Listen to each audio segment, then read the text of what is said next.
தேவநாதனுக்கு மகிமுள்ளதாக மறுபடியும் இந்த அருமையான ஓய்வு நாளின் காலை வேளையிலே தேவனுடைய பரிசுத்த ஆலயம் குறித்த நேரத்தில் இந்த ஓய்வு நாள் பள்ளிக்கூடத்தில் கலந்து கொண்டு உங்கள் அனைவரும் மிக அன்புடன் வரவேற்கிறோம். இந்த ஓய்வு நாள் பள்ளிக்கூடம் முன்பாக ஒரு சில பாடலில் பாடி தேவனை மகிமைப்படுத்துவோம். 151வது பாடலை பாடுவோம். சியோனேனி எழும்பி பிரகாசி, சாலேம் ராஜன் இதோ வருகிறார். 151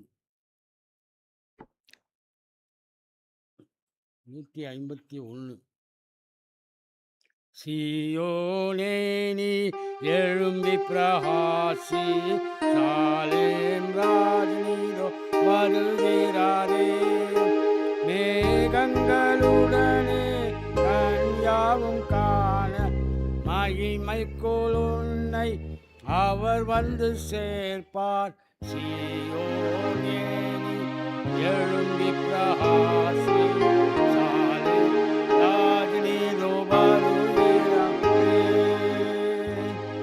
பகற்காலங்கள் எல்லாம் அணைந்து போய் காலங்கள் தான் அது தடுத்து சடுதியாய் பூமியில் வந்து கொண்டிருக்க ஜாதிகள் யாவும் தற்களி கூறி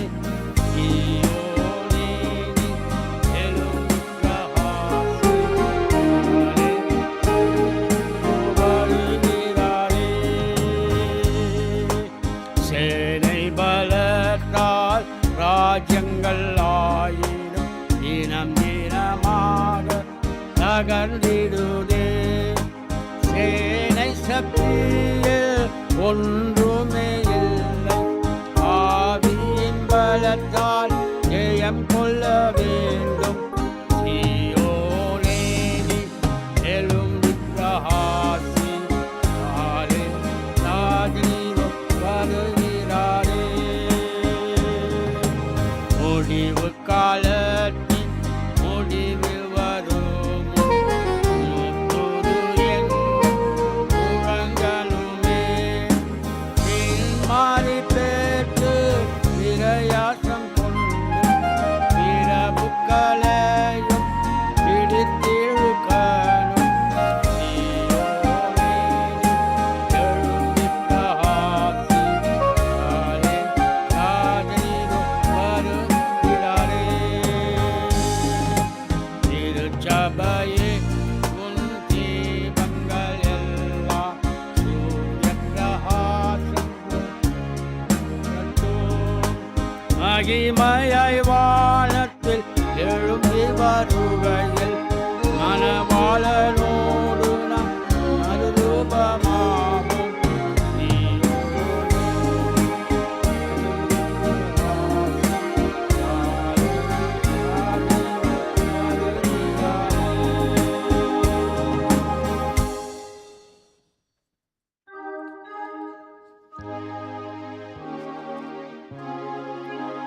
நூற்றி 54வது பாடலை ஜீவ நதியண்டே போவோம் சிங்காசனம் தூருமே. 154 ஜீவநதி அண்டை போவோம் சிங்காசனம் தூருமே. தேவ தூதர் நிற்பர் சேர்வோம் திருநதி ஓரமே. ஜீவநதி அண்டை சேர்வோம் நெத்தியாமே, திவ்ய நெத்தியாமே. பாவமற்ற தூயரை காண்போம் தேவசாந்தி அந்த நதியின் அலைகள் மோதி வீசும் கரையில் என்னாலும் உலாவினான் அணிவோம் சந்தோஷத்தில். ஜீவநதியில் சேருவோம் நித்தியாமை பாவமற்ற தூயரை காண்போம்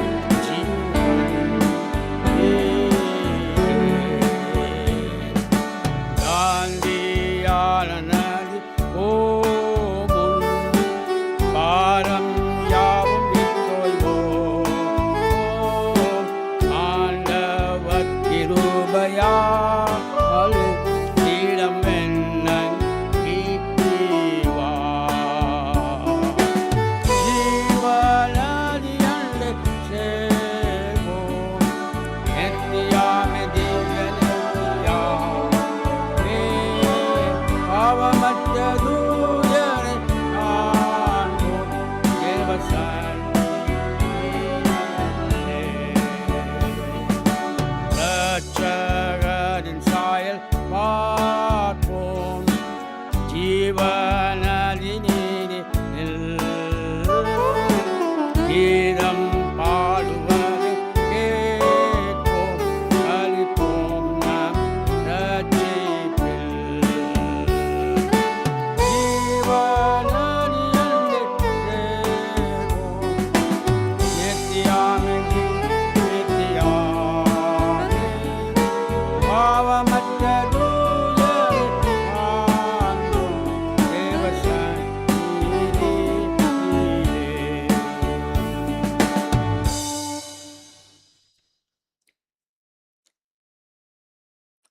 254வது பாடலை பாடும். முந்தன் செட்டை நிழலில் இளைப்பாறலாம். 254. உந்தன் சட்டை நிழலில் இளைப்பாறலாம் எந்த பாலும் துன்பம் தீங்கும் சற்றும் அணுகாமல் நீங்கும்.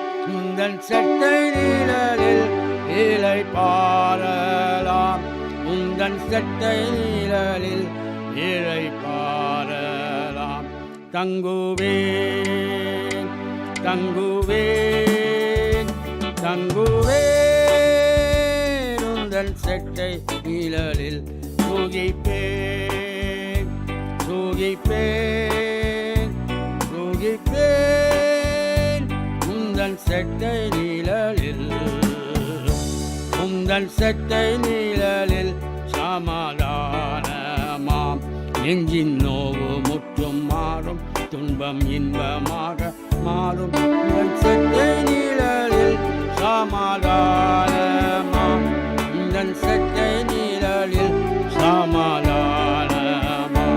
தங்குவேன் தங்குவேன் தங்குவேன் உந்தன் செட்டை நிழலில் தூகிப்பேன் தூகிப்பேன் தூகிப்பேன் உந்தன் செட்டை நிழலில் உந்தன் செட்டை நிழலில் பேரானந்தமாம் போற்றுவேன் சந்தோஷமாக என் கம்பீரமாக உந்தன் செட்டை நிழலில் பேரானந்தமாம் உந்தன் செட்டை நிழலில் பேரானந்தமாம்.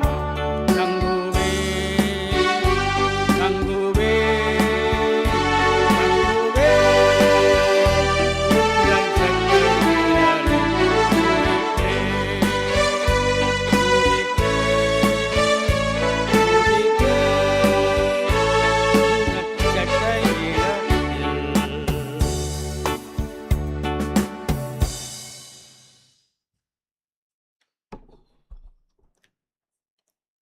இந்த பரிசுத்தமான இந்த மனமகிழ்ச்சியான பரிசுத்தமான ஓய்வு நாள் கால வேளையிலே அவர் சமூகத்திலே வந்து அவர் உண்மையோடும் ஆவியோடும் தொழுது கொள்ள வந்திருக்கும் உங்கள் அனைவரையும் இயேசு கிறிஸ்துவின் நாமத்தினாலே ஓய்வு நாள் வாழ்த்துக்களை கூறி வருவார் என வாழ்த்து வரவேற்றுக் கொள்கின்றேன். இந்த ஆராதனை ஆரம்ப பாடலாக நாம் அனைவரும் எழுந்து நின்று 23ஆம் பாடலை பாடுவோம். பாடல் எண் 23.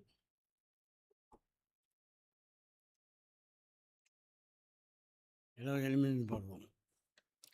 தேவ பேராற்றல் வல்லமை நான் பாடுவேன் என்றோ, பர்வதங்கள் ஆழாளிகள் வானமும் அடைத்தார், பகலையாளும் சூரியன் விண்மீன் சுடர் நீரா பணியும் தேவ மெய்ஞானம் நான் போற்றி பாடுவேன். கர்த்தருயிர்கள் அனைத்தும் வார்த்தையால் படைத்தார், நன்மையான நல்லிவுகள் சீருணவும் தந்தார். நான் தங்கும் பூமி ஆகாசம் எங்கும் அவையெல்லாம் படைப்பினாற்போல காட்சி நான் பாடுவேன் என்றோ, பூக்களும் பூங்கோடிகளும் தேவ மகிமைக்கே, கார்மேகம் சீரும் புயல்கள் அவர் கட்டளைக்கே, உயிர்களின் உற்பத்தியும் அடைக்கலம் தஞ்சம், உம் சமூகம் அல்லால் வேறு புகலிடம் காணோம்.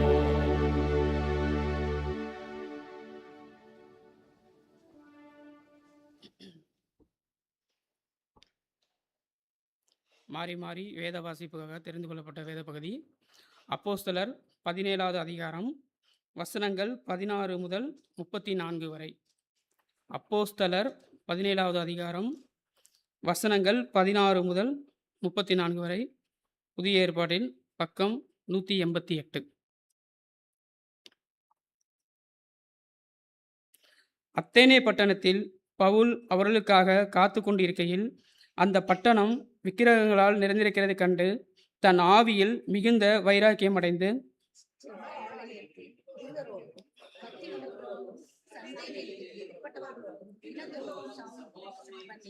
அப்பொழுது எப்பிக்கூரரும் ஸ்தோயிற்குமான ஞானிகளில் சிலர் அவனுடனே வாக்குவாதம் பண்ணினார்கள். சிலர், இந்த வாயாடி என்ன பேசப் போகிறான் என்றார்கள். சிலர், இவன் அந்நிய தேவதைகளை அறிவிக்கிறவனாக காண்கிறது என்றார்கள். அவன் இயேசுவையும் உயிர்த்தெழுதலையும் அவர்களுக்கு பிரசங்கித்தபடினாலே அப்படி சொன்னார்கள்.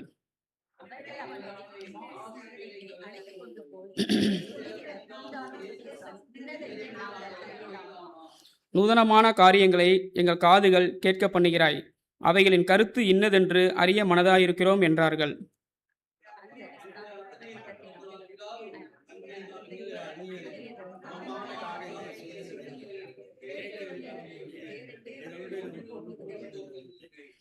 அப்பொழுது பவுல் மார்ஸ் மேடை நடுவில் நின்று, அத்தனரே, எந்த விஷயத்திலும் நீங்கள் மிகுந்த தேவபக்தியுள்ளவர்கள் என்று காண்கிறேன்.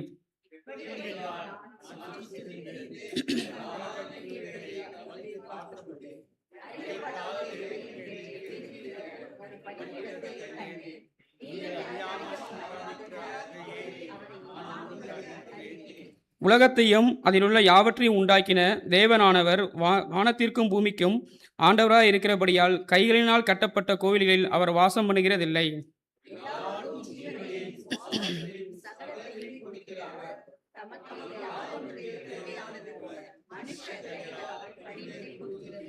மனுஷ ஜாதியான சகல ஜனங்களையும் அவர் ஒரே இரத்தத்தினாலே தோன்ற பண்ணி பூமியின் மீதெங்கும் குடியிருக்க செய்து முன் தீர்மானிக்கப்பட்ட காலங்களையும் அவர்கள் குடியிருப்பின் எல்லைகளையும் குறித்திருக்கிறார்.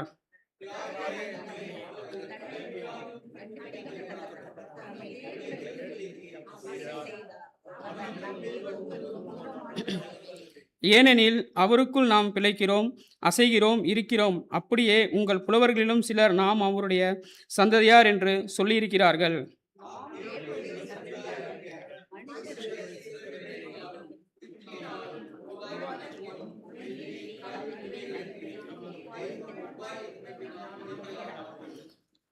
அறியாமையுள்ள காலங்களை தேவன் காணாதவர் போல் இருந்தார். இப்பொழுதோ மனம் திரும்ப வேண்டும் என்று எங்கும் உள்ள மனுஷர் எல்லோருக்கும் கட்டளையிடுகிறார்.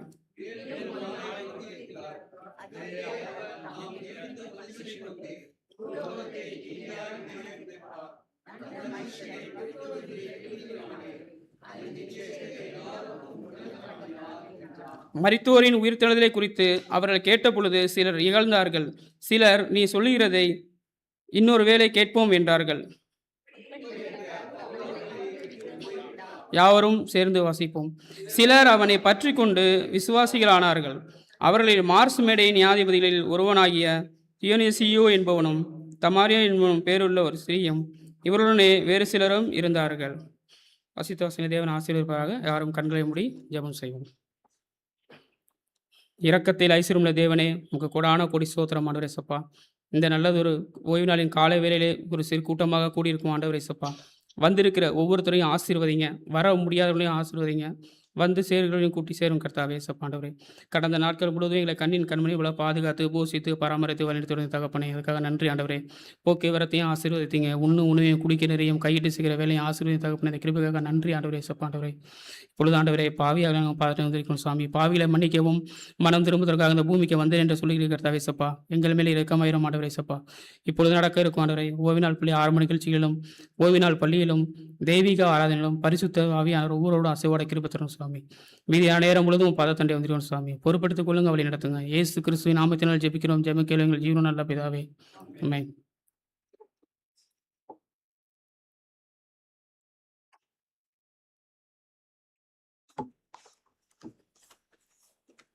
துதி கன மகிமையெல்லாம் ஆண்டவருக்கே.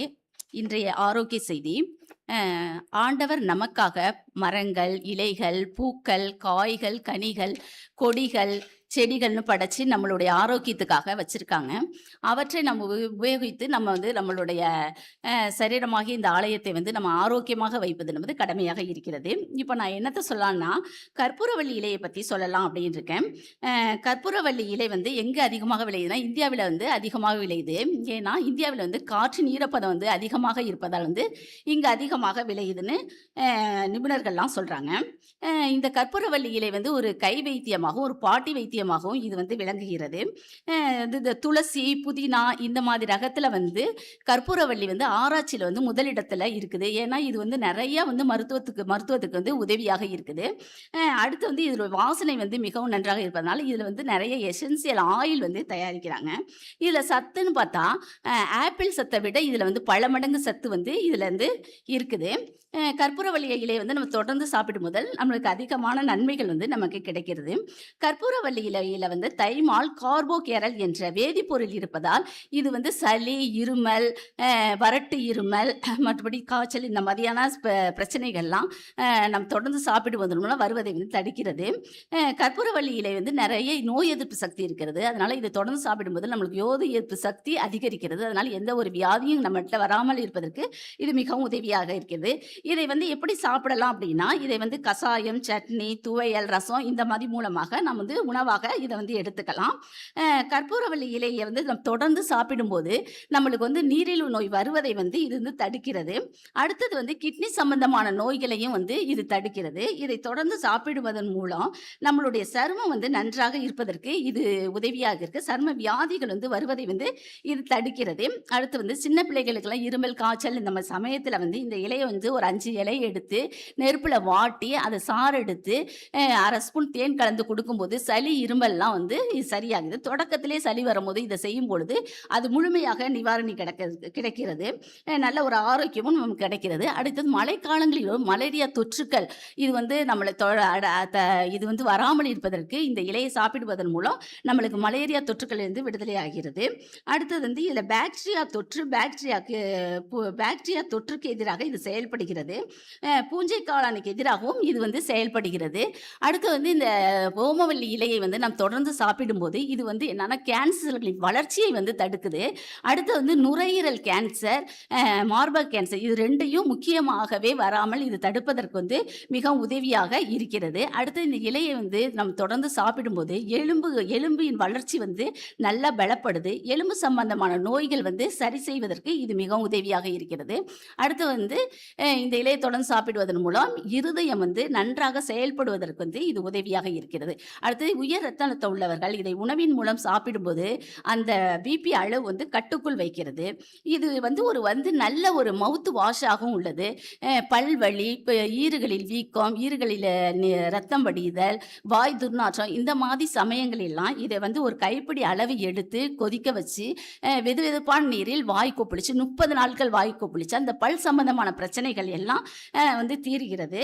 இது வந்து ஒரு நல்ல இதை தொடர்ந்து சாப்பிடுவதன் மூலம் இது வந்து இதில் வந்து நம்ம நுரையீரல் தங்கியிருக்கும் நார்ப்பட்ட கழிவுகளையும் வந்து இது என்ன பண்ணுது அப்படின்னா கழிவுகளை நீக்கி இருதை வந்து நுரையீரல் வந்து நன்றாக இயங்குவதற்கும் நுரையீரல் நன்றாக விரிவடைவதற்கும் இது வந்து உதவியாக இருக்கிறது. அடுத்தது வந்து இதை தொடர்ந்து சாப்பிடும்போது வயிறு சம்பந்தப்பட்ட பிரச்சனைகள்லாம் சரி செய்யப்பட்டு அதுவும் வயிறு எல்லாமே சீராக இருப்பதற்கு உதவியாக இருக்கிறது.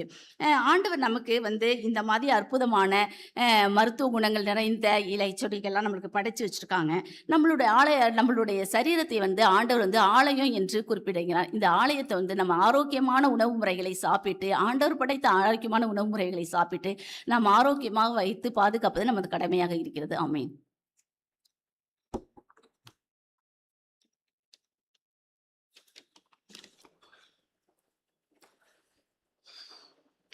கர்த்தருடைய நாமத்திற்கு ஸ்தோத்திரம் உண்டாவதாக.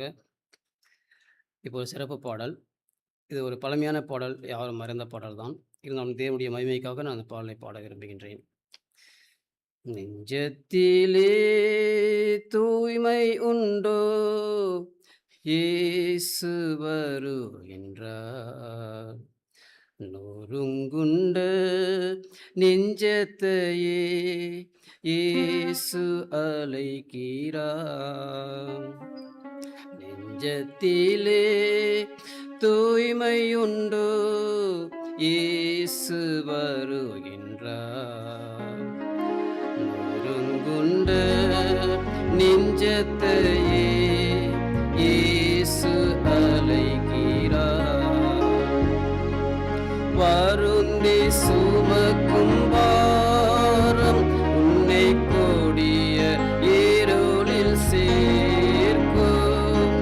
வருந்தி சுமக்கும் பாரம் உன்னை கொடிய இருளில் சேர்க்கும். செய்த பாவம் இனி போகும்,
ஹாப்பி சபத்.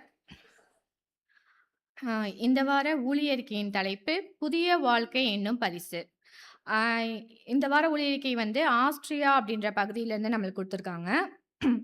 யூர்கேன் அப்படின்ற ஒருத்தவங்களோட ஒரு நபரோட சாட்சியை தான் நம்ம பார்க்க போகிறோம்.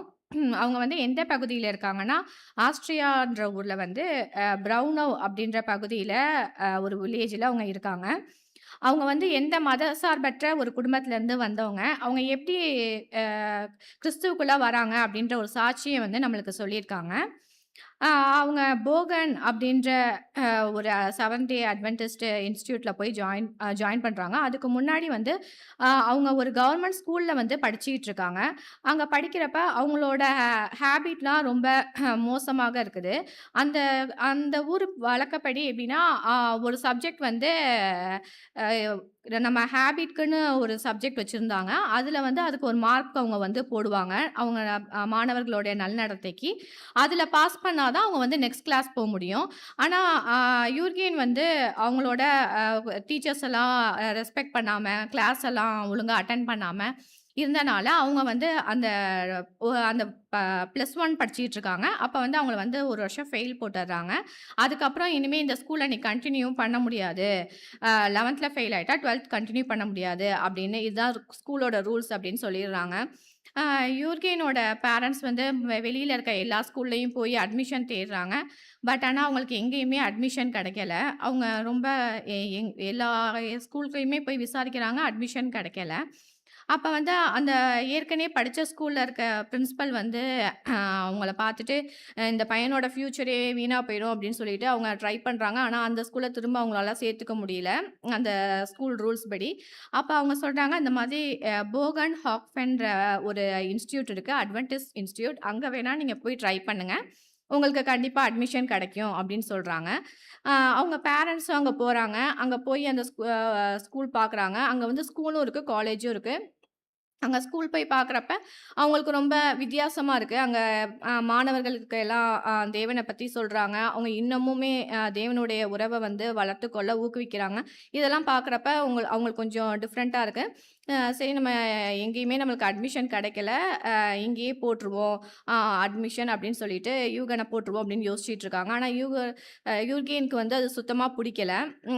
ஆனா அவங்க பேரண்ட்ஸ் கம்பல்ஷனால அவங்க அங்க ஜாயின் பண்றாங்க. அங்க ஹாஸ்டல்லயே தங்கி படிக்கிறதுக்கும் ஒத்துக்குறாங்க. யூர்கேன் வந்து இப்ப 12th ஜாயின் பண்ணணும். ஆனா அங்க திரும்பவும் 11th அவங்க அட்மிஷன் போட சொல்லிடுறாங்க. ஸோ 2 வருஷம் அவங்க வந்து ஸ்கூல் படிக்கிறாங்க. அங்க படிக்கிறப்ப அது அவங்களுக்கே தெரியாம அவங்களுடைய வாழ்க்கை முறை வந்து கொஞ்சம் கொஞ்சமா மாறுது. அங்க பைபிள் கிளாஸ்க்கெல்லாம் போறாங்க யூர்கேன். பட் ஆனா அவங்களுக்கு அதுல எந்த ஒரு ஈடுபாடும் இல்ல. அங்க போய் உட்காருவாங்க, வந்துருவாங்க. ஆனா யூர்கேனுடைய பழக்கவழக்கங்கள் யூர்கேனுக்கே தெரியாம மாறுது. அவங்க மது அருந்துற பழக்கம், பன்றி இறைச்சி சாப்பிடுற பழக்கம், இது எல்லாத்தையுமே அவங்க வந்து விட்டுர்றாங்க. 2 வருஷம் படிச்சு ஸ்கூலிங் முடிச்சிடுறாங்க. ஸ்கூல் முடிச்சோனே ஒரு 1 1/2 இயர்ஸ் அங்கேயே சுகாதார பயிற்சியில ஒரு கோர்ஸ்ல வந்து ஜாயின் பண்றாங்க. அந்த சுகாதார பயிற்சியில ஜாயின் பண்றப்ப தான் அவங்களுக்கு வந்து அங்க சொல்லி தர அந்த ஆரோக்கியத்திற்கான கொள்கையெல்லாம் அத பத்திலாம் சொல்லி தரப்ப தான் அவங்களுக்கு வந்து இந்த அட்வென்டிஸ்ட் வந்து எத தான் நம்புறாங்க, உண்மையிலேயே அவங்க எத நோக்கி போயிட்டுருக்காங்க அப்படின்ற ஒரு கேள்வி வந்து யூர்கேனுக்கு வருது. ஒரு பைபிள் வாங்கி படிக்கலாம் அப்படின்னு சொல்லிட்டு போய் ஒரு பைபிள் வாங்கி படிக்க ஸ்டார்ட் பண்றாங்க. அந்த பைபிள ஸ்டார்ட்டிங் டூ எண்டிங் வரைக்கும் படிக்கிறாங்க. அத படிக்கிறதுக்கு அவங்க கிளாஸ்லயே இருக்க அவங்க ஃப்ரெண்டும் அவங்களுக்கு ஹெல்ப் பண்றாங்க. பைபிள் படிச்சு முடிச்சதுக்கப்புறம் அவங்க வந்து நம்ம தானியேல் தீர்க்கதரிசனத்த பத்தி நம்ம ஆராய்ச்சி செய்வோம் அப்படின்னு சொல்லிட்டு, அவங்க ஒரு ஃப்ரெண்டோட சேர்ந்து அவங்க ஆராய்ச்சி பண்ண ஆரம்பிக்கிறாங்க. அந்த ஆராய்ச்சியின் முடிவுல வந்து அவங்களுக்கு ரொம்ப ஆச்சரியப்படுறாங்க. எல்லா தீர்க்க தரிசனங்களும் மிக சரியா பொருந்தியிருக்கிறதையும், இயேசுவோட 2ஆம் வருகை முன்னறிவிக்கும் தீர்க்க தரிசனத்த தவிர மற்ற எல்லாமே நிறைவேறி இருக்கிறதையும் அவங்க பார்த்து அவங்க வந்து பைபிள் வந்து உண்மையானது தான் அப்படின்னு சொல்லி அவங்க நம்புறாங்க. சிருஷ்டிகர்ன்னு ஒரு தேவன் இருக்கிறாங்க அப்படின்றத அவங்க முழுமையா ஏத்துக்கிறாங்க. அவங்க மதசார்பற்ற குடும்பத்திலேருந்து வந்தவங்களா இருந்தாலும், அவங்க அந்த பரிணாம வளர்ச்சிய வந்து எப்போதுமே நம்பினது கிடையாது. அதனால அவங்கள தேவனை ஏத்துக்கிறதுக்கு அவங்களுக்கு ரொம்ப சுலபமா இருந்தது. ஞானஸ்தானம் எடுத்துட்டு அவங்க வந்து முழுமையா ஊழியத்தில வந்து ஈடுபடுறாங்க. யூர்கேன் வந்து கிறிஸ்துவராக மாறியத பார்த்ததும் அவங்களோட ரிலேட்டிவ்ஸ்லாம் அவங்கள வந்து ரொம்ப கேலி பண்றாங்க. "நீ என்ன துறவி வாழ்க்கைக்கு போயிட்டியா? நீ எத நோக்கி போயிட்டுருக்க? எங்க மின்சாரம், மின்னணு சாதனங்கள் எதுவும் இல்லாத ஒரு கிராமத்துல போய் வாழப் போறியா? இத படிச்சுட்டு நீ என்ன பண்ண போற?" அப்படின்னு சொல்லி அவங்க கேட்குறாங்க. ஆனா யூர்கேனோட அவங்க வாழ்க்கை முறை, அவங்க மாறுனது எல்லாத்தையும் பார்த்து அவங்க உறவினர்களோட அணுகுமுறையும் கொஞ்சம் கொஞ்சமா மாறுது. யூர்கேனோட அப்பாவும் அதன பார்த்து சந்தோஷப்படுறாங்க. நான் போய் இந்த போஹன் அட்வென்டிஸ்ட் இன்ஸ்டிடியூட்ல சேர்த்ததுனால எனக்கு எந்த கவலையும் இல்ல. நான் ரொம்ப மகிழ்ச்சியா இருக்கேன். அவங்களோட வாழ்க்கை முறை மாறுனது எனக்கு ரொம்ப சந்தோஷம் அப்படின்னு சொல்லி சொல்றாங்க. இப்ப வந்து அவங்க அம்மாவும் அட்வென்டிஸ்ட்ல வந்து பேப்டிசம் எடுத்து, அவங்க வேதாகம ஆராய்ச்சி குழுவுல வந்து உறுப்பினரா இருக்காங்க. இப்ப வந்து போகனுக்கு வந்து 36 வயசு ஆகுது. ஆ இப்ப அவங்க வந்து நான் வந்து எந்த ஸ்கூல்லயுமே எனக்கு அட்மிஷனே கிடைக்கல. நான் எங்க போறதுன்னு தெரியாம நான் வந்து இருந்தேன். ஆ எ வேற வழியே இல்ல அப்படின்ற ஒரு சூழ்நிலையில தான் நான் இங்க வந்து சேர்ந்தேன். ஆனா என் வாழ்க்கை வந்து முற்றிலுமா ஆ மாறப்பட்டது அப்படின்னு சொல்லி சொல்றாங்க. ஆ சில சமயங்கள்ல நம்ம வாழ்க்கையிலயும் ஆ எந்த வழியுமே இல்லாம இருக்கும். அத நினைச்சு நம்ம கவலைப்படக்கூடாது. சங்கீதம் 32:8 சொல்றது போல, "நான் உனக்கு போதித்து, நீ நடக்க வேண்டிய வழியை உனக்கு காட்டுவேன். என் கண்களை உன்மேல் வைத்து, உனக்கு ஆலோசனை சொல்வேன்." அப்படின்னு பார்க்குறோம் சங்கீதத்துல.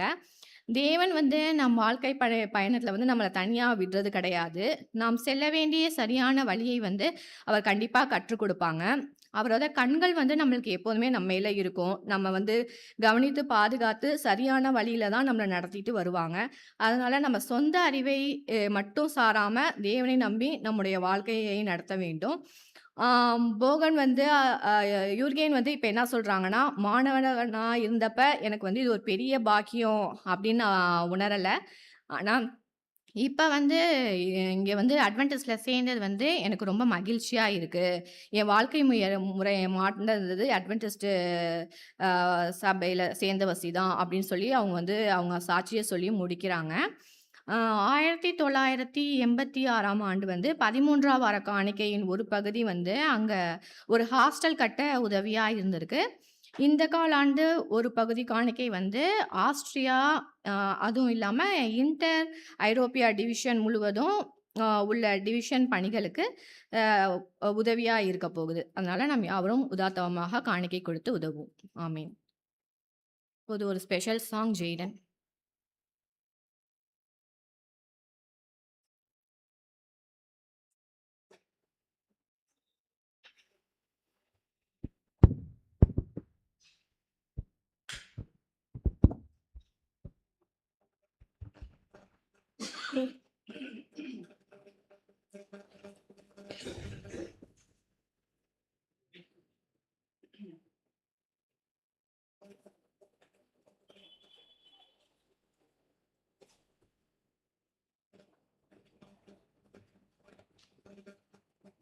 யாக்கோவின் தேவன் என் தேவன், எனக்கென்றும் துணை அவரே, என்னாலும் நடத்துவாரே.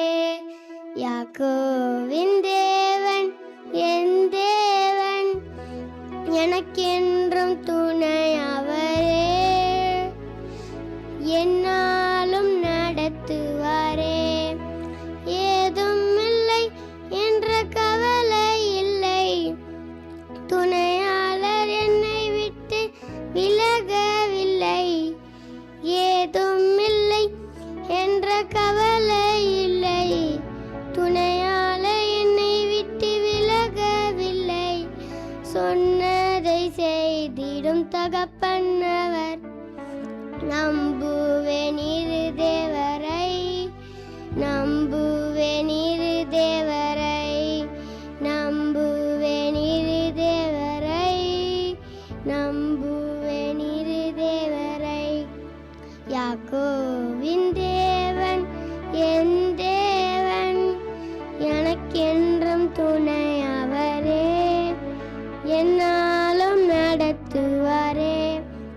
என் ஓட்டத்தில் நான் தனிமை இல்லை, நேசிக்கவர் என்னை வெறுக்கவில்லை. என் ஓட்டத்தில் நான் தனிமை இல்லை, நேசிக்க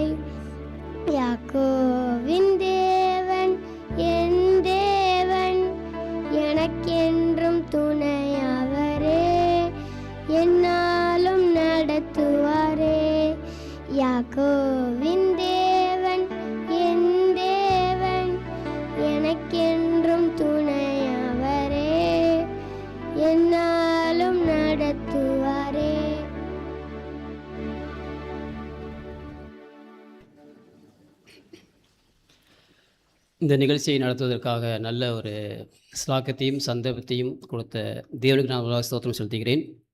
அது மட்டும் இல்லாமல் சபை போதகர்களுக்கும் சபை மூப்பர்கள் அவர்களுக்கும் இந்த ஓய்நாள் பள்ளி நிர்வாக பொறுப்பாளர்களுக்கும் எங்கள் குடும்பத்தின் சார்பாக நாங்கள் மனமார்ந்த நன்றியை நாங்கள் தெரிவித்துக் கொள்கின்றோம்.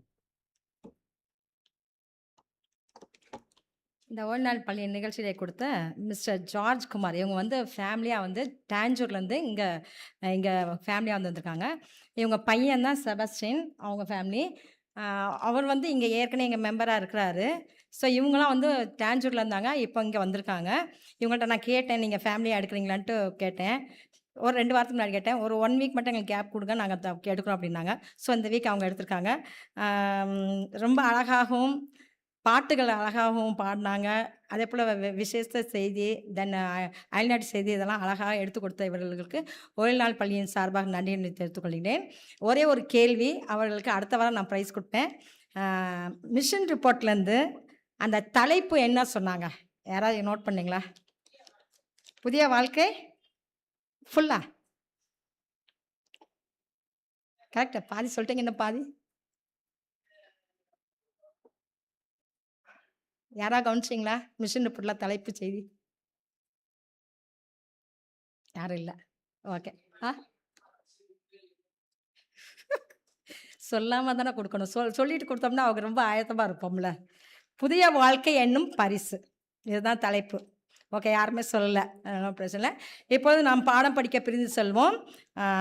ஆண்களுக்கு மிஸ்டர் நெல்சன் அவர்களுக்கும் பெண்களுக்கு மிஸ்ஸஸ் ஹெலன் நெல்சன் அவர்களும் ஏறெடுத்து கொடுப்பார்கள்.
ஹாப்பி சபத்.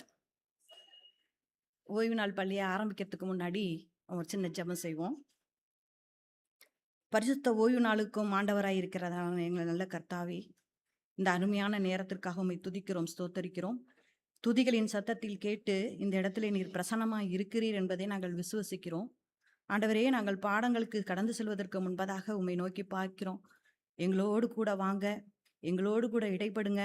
அறியாத காரியங்களை கற்றுக்கொள்வதற்கு ஆவியானவருடைய ஒத்தாசையை அனுப்புங்க. தடையாயிருக்கிற எல்லா காரியங்களையும் அப்புறப்படுத்துங்க. இயேசுவின் நாமத்துல ஜெபிக்கிறோம் ஜீவன நல்ல பிதாவே. இப்ப நம்ம இந்த வருடத்தினுடைய 3ஆம் காலாண்டினுடைய முதல் பாடத்திற்கு வந்திருக்கிறோம்.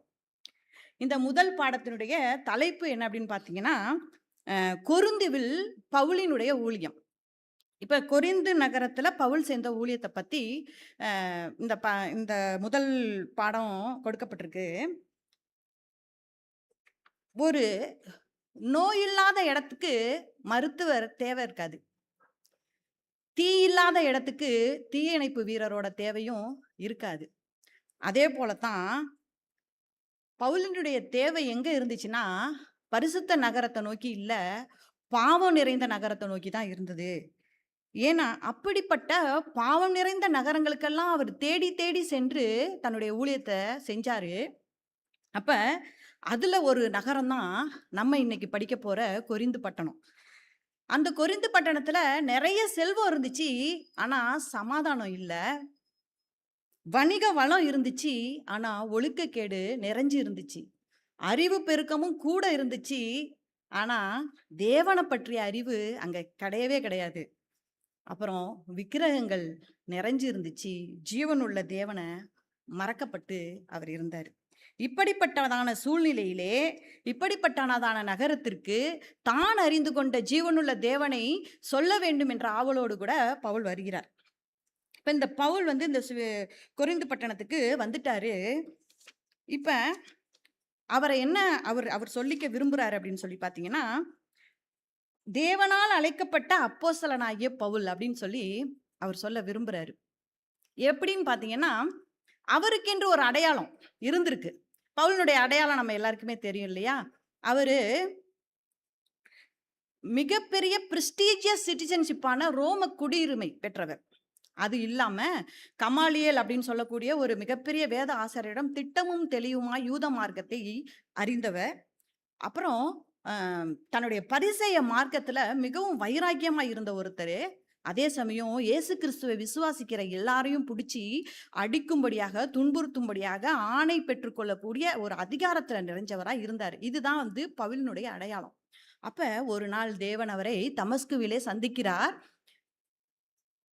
பவுலே பவுலே, முள்ளில் உதைக்கிறது உனக்கு கடினமாம், நீ என்னை துன்பப்படுத்துற அப்படின்னு சொல்லி அவர் சுட்டி காட்டினோன்னே அவர் இயேசு கிறிஸ்துவை விசுவசித்து ஞானஸ்நானம் பெற்று தேவனுடைய பிள்ளையா மாறுறாரு. அப்ப அவர் தன்னுடைய அடையாளத்தை மாற்றிக்கொள்ள விரும்புகிறார். எனக்கு இந்த மாதிரியான அடையாளம்லாம் தேவையில்லை, தேவனுடைய அப்போஸ்தலனா இருக்கிறேன் அப்படின்னு சொல்லி அவர் அடையாளங்களை மாற்றிக்கொள்ள விரும்புகிறார். அப்ப இவர் வந்து தேவனை பற்றி நிறைய பேருக்கு சொல்லும் பொழுது நிறைய பேருக்கு நிருபங்களை எழுதுறாரு.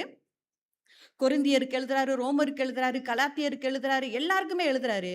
எழுதும் போதெல்லாம் அவர் தொடக்கத்துல என்ன சொல்றாருன்னு பாத்தீங்கன்னா, இப்ப 1 கொரிந்தியர் 1:1 சொல்றாரு, இயேசுவின் ஊழியக்காரனும் அப்போஸ்தலனாய் இருக்கும்படி அழைக்கப்பட்டவனாகிய பவுல். அப்போஸ்தலனாய் இருக்கும்படி அழைக்கப்பட்டவனாகிய பவுல் என்று அங்க ஒரு ஆணித்தரமா அவர் சொல்றாரு. ஏன்னா அவர் சுய விருப்பத்தின்படி இந்த ஊழியத்துக்கு வரல, தேவன் அழைச்சதுனால வந்தாரு.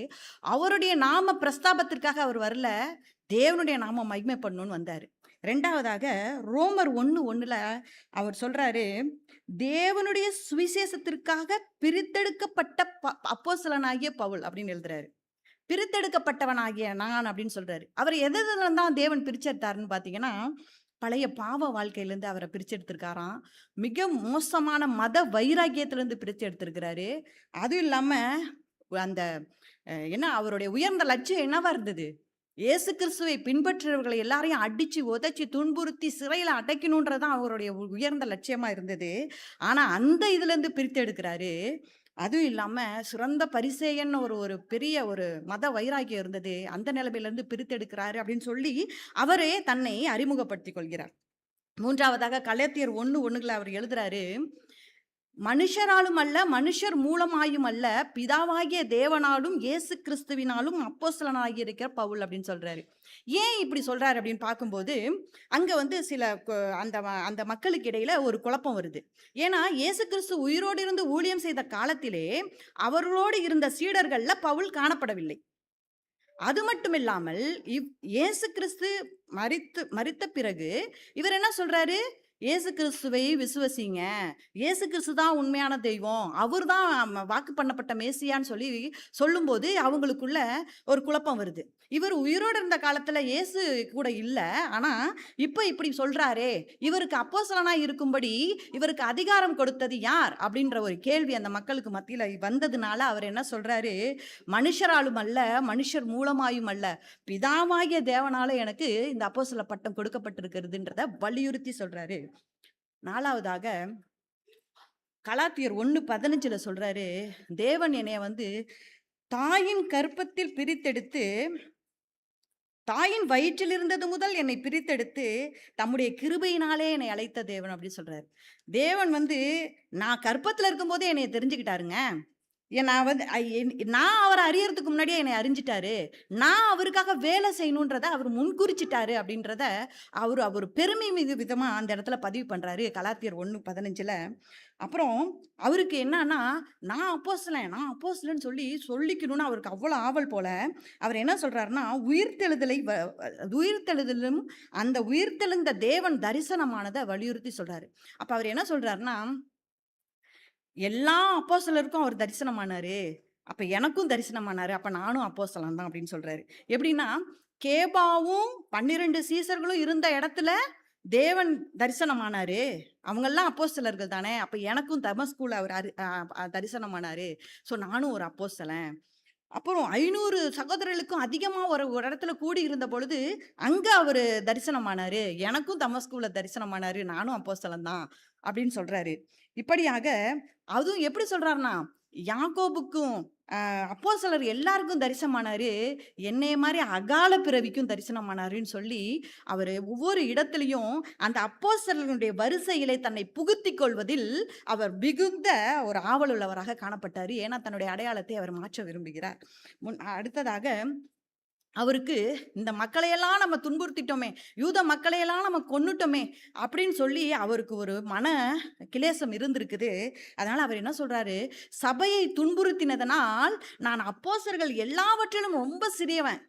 ஏன்னா என்ன இன்னும் சொல்லப்போனா நான் அப்போஸ்தலன் பேர் சொல்றதுக்கு கூட எனக்கு தகுதி இல்ல அப்படின்னு சொல்லி தன்னுடைய தாழ்மையை கூட அவ்வளோ பெரிய ஒரு மத வைராக்கியம் பிடித்த கமாலியலின் பாதத்தில் யூத வேதாகமத்தில் வல்லுனராக இருந்தவர், நான் அப்போஸ்தலர் எல்லாத்துலேயும் காட்டிலும் சிறியவனா இருக்கிறேன் அப்படின்னு சொல்லி சொல்றாரு. எல்லாவற்றிற்கும் மேல அவர் இயேசு கிறிஸ்துவை ரொம்ப நேசிக்கிறவராக காணப்பட்டார். நமக்கு பிடிச்சவங்களுடைய பேரை நம்ம அடிக்கடி சொல்ற மாதிரி இவருடைய அந்த கொரிந்துக்கு எழுதின நிருபத்துல முதல் 9 வசனங்கள்ல 9 முறை இயேசு கிறிஸ்து இயேசு கிறிஸ்து இயேசு கிறிஸ்து என்று சொல்லி இருக்கிறதாக நமக்கு பாடத்துல கொடுத்துருக்குறாங்க. வேதகாமத்திலும் இருக்குது. ஸோ அவர் மிகவும் அதிகமாய் அவர் நேசிக்கப்பட்டார். ஸோ அவர் அவர் அழைக்கப்பட்டவராக தன்னை உணர்ந்தார், பிரித்தெடுக்கப்பட்டவனாக உணர்ந்தார், பிதாவாகிய தேவனிடத்திலிருந்து அதிகாரம் பெற்றவராக நம்மளை உணர்ந்தார், தாயின் கற்பத்திலே என்னை தேர்ந்தெடுத்துட்டாருன்னு சொல்லி யோசிச்சாரு, உயிர்த்தெழுதலுடைய தரிசனத்தை நான் கண்டதுனால நானும் அப்போஸ்தலர் வரிசையில இடம் பெற்றுட்டேன்னு சொல்லி பெருமிதமா சொல்றாரு. தாழ்மையான ஒரு இதா இருந்து எல்லாருக்கும் மேல இயேசு கிறிஸ்துவை ரொம்ப விசுவாசிக்கிறவராக அவர் காணப்பட்டார். இப்ப நமக்கு முன்னாடி ஒரு கேள்வி இருக்கு, அவருக்கு அழைப்பு கொடுக்கப்பட்டது போல நமக்கு கொடுக்கப்பட்டிருக்கிறதா அப்படின்னு சொல்லி நமக்கு ஒரு கேள்வி வருது. அதை டிஸ்கஸ் பண்ண சொல்லியிருக்காங்க. அதுக்காக நம்ம பார்க்கும்போது நமக்கு நிறைய வசனங்கள் இருக்கு, அதெல்லாம் படிச்சோம்னா நமக்கு கொஞ்சம் லேட் ஆயிரும். ரோமர் 8:30 ரட்சிப்புக்கான அழைப்பு நமக்கு கொடுக்கப்பட்டிருக்கிறது. 1 பேதுரு 1:15-16 பரிசுத்த வாழ்க்கை வாழ நமக்கு அழைப்பு கொடுக்கப்பட்டிருக்கிறது. ரோமர் 8:29 குமாரனுடைய சாயலுக்கு ஒப்பாக வாழ்றதுக்கு நமக்கு அழைப்பு கொடுக்கப்பட்டிருக்கிறது. மத்தேயு 28:19-20 வரைக்கும் சுவிசேஷம் சொல்லக்கூடிய மக்களாய் நம்ம மாறுறதுக்கு அழைப்பு கொடுக்கப்பட்டிருக்கு. இது எல்லாமே நம்ம இந்த சிறுகூட்ட ஜனங்கள் எல்லாருக்குமே கொடுக்கப்பட்டிருக்கிறது. ஆனா நமக்கு ஒரு கேள்வி வரும், எனக்கு தனிப்பட்ட அழைப்பு என்ன தேவன் கொடுத்திருக்கிறாரு, நான் தனிப்பட்ட முறையில் நான் எப்படி தேவனோடு நான் ஐக்கியப்படணும்னு சொல்லும் பொழுது ஆப்வியஸ்லி நம்ம ஒன்றும் பண்ண வேணாங்க, சரண்டர் பண்ணணுங்க, தேவன்கிட்ட ஜெபம் பண்ணணும். ஆண்டவரே, பவுலுக்கு நீர் அப்போஸ்தலனா இருக்க ஒரு அழைப்பு கொடுத்தீரே, எனக்கு நீர் என்ன அழைப்பு கொடுத்துருக்கீங்கன்னு சொல்லி நம்ம ஜெபம் பண்ணணும். ஜெபம் பண்ணணும், அனுதினமும் வேதம் வாசிக்கணும். அப்போ வார்த்தையின் மூலமாக நம்மளோடு பேசுகிற தேவன் நமக்கான அழைப்பை நமக்கு தெரியப்படுத்த வல்லவராகவே இருக்கிறார். அப்புறம் இந்த ஊழியங்கள்லேயே நிறைய ஊழியம் இருக்குது. குழந்தைகள் ஊழியம், பெரியோர் ஊழியம், சுவிசேஷ ஊழியம், மருத்துவமனை ஊழியம். எதில் என்னைய நீங்கள் பண்படுத்த போறீங்கப்பா அப்படின்னு சொல்லி நமக்கு கொடுக்கப்பட்ட ஊழியர்களிடத்திலும் நம்மளோடு சபையில் ஐக்கியமாக இருக்கிற விசுவாசிகளோடையும் நம்ம கலந்து ஆலோசிக்கும் பொழுது நமக்கு கொடுக்கப்பட்ட அழைப்பு நமக்கு வெளிப்படுத்தப்படும். அப்படி இல்லாமல் உங்களை ஒரு இடத்துல தேவன் பயன்படுத்தணும்னு நினச்சிட்டாருன்னு வச்சுக்கோங்களேன், திறக்கப்படாத கதவுகள் கூட திறந்து நம்ம அந்த ஊழியத்தை வல்லமையாக செய்ய முடியும்.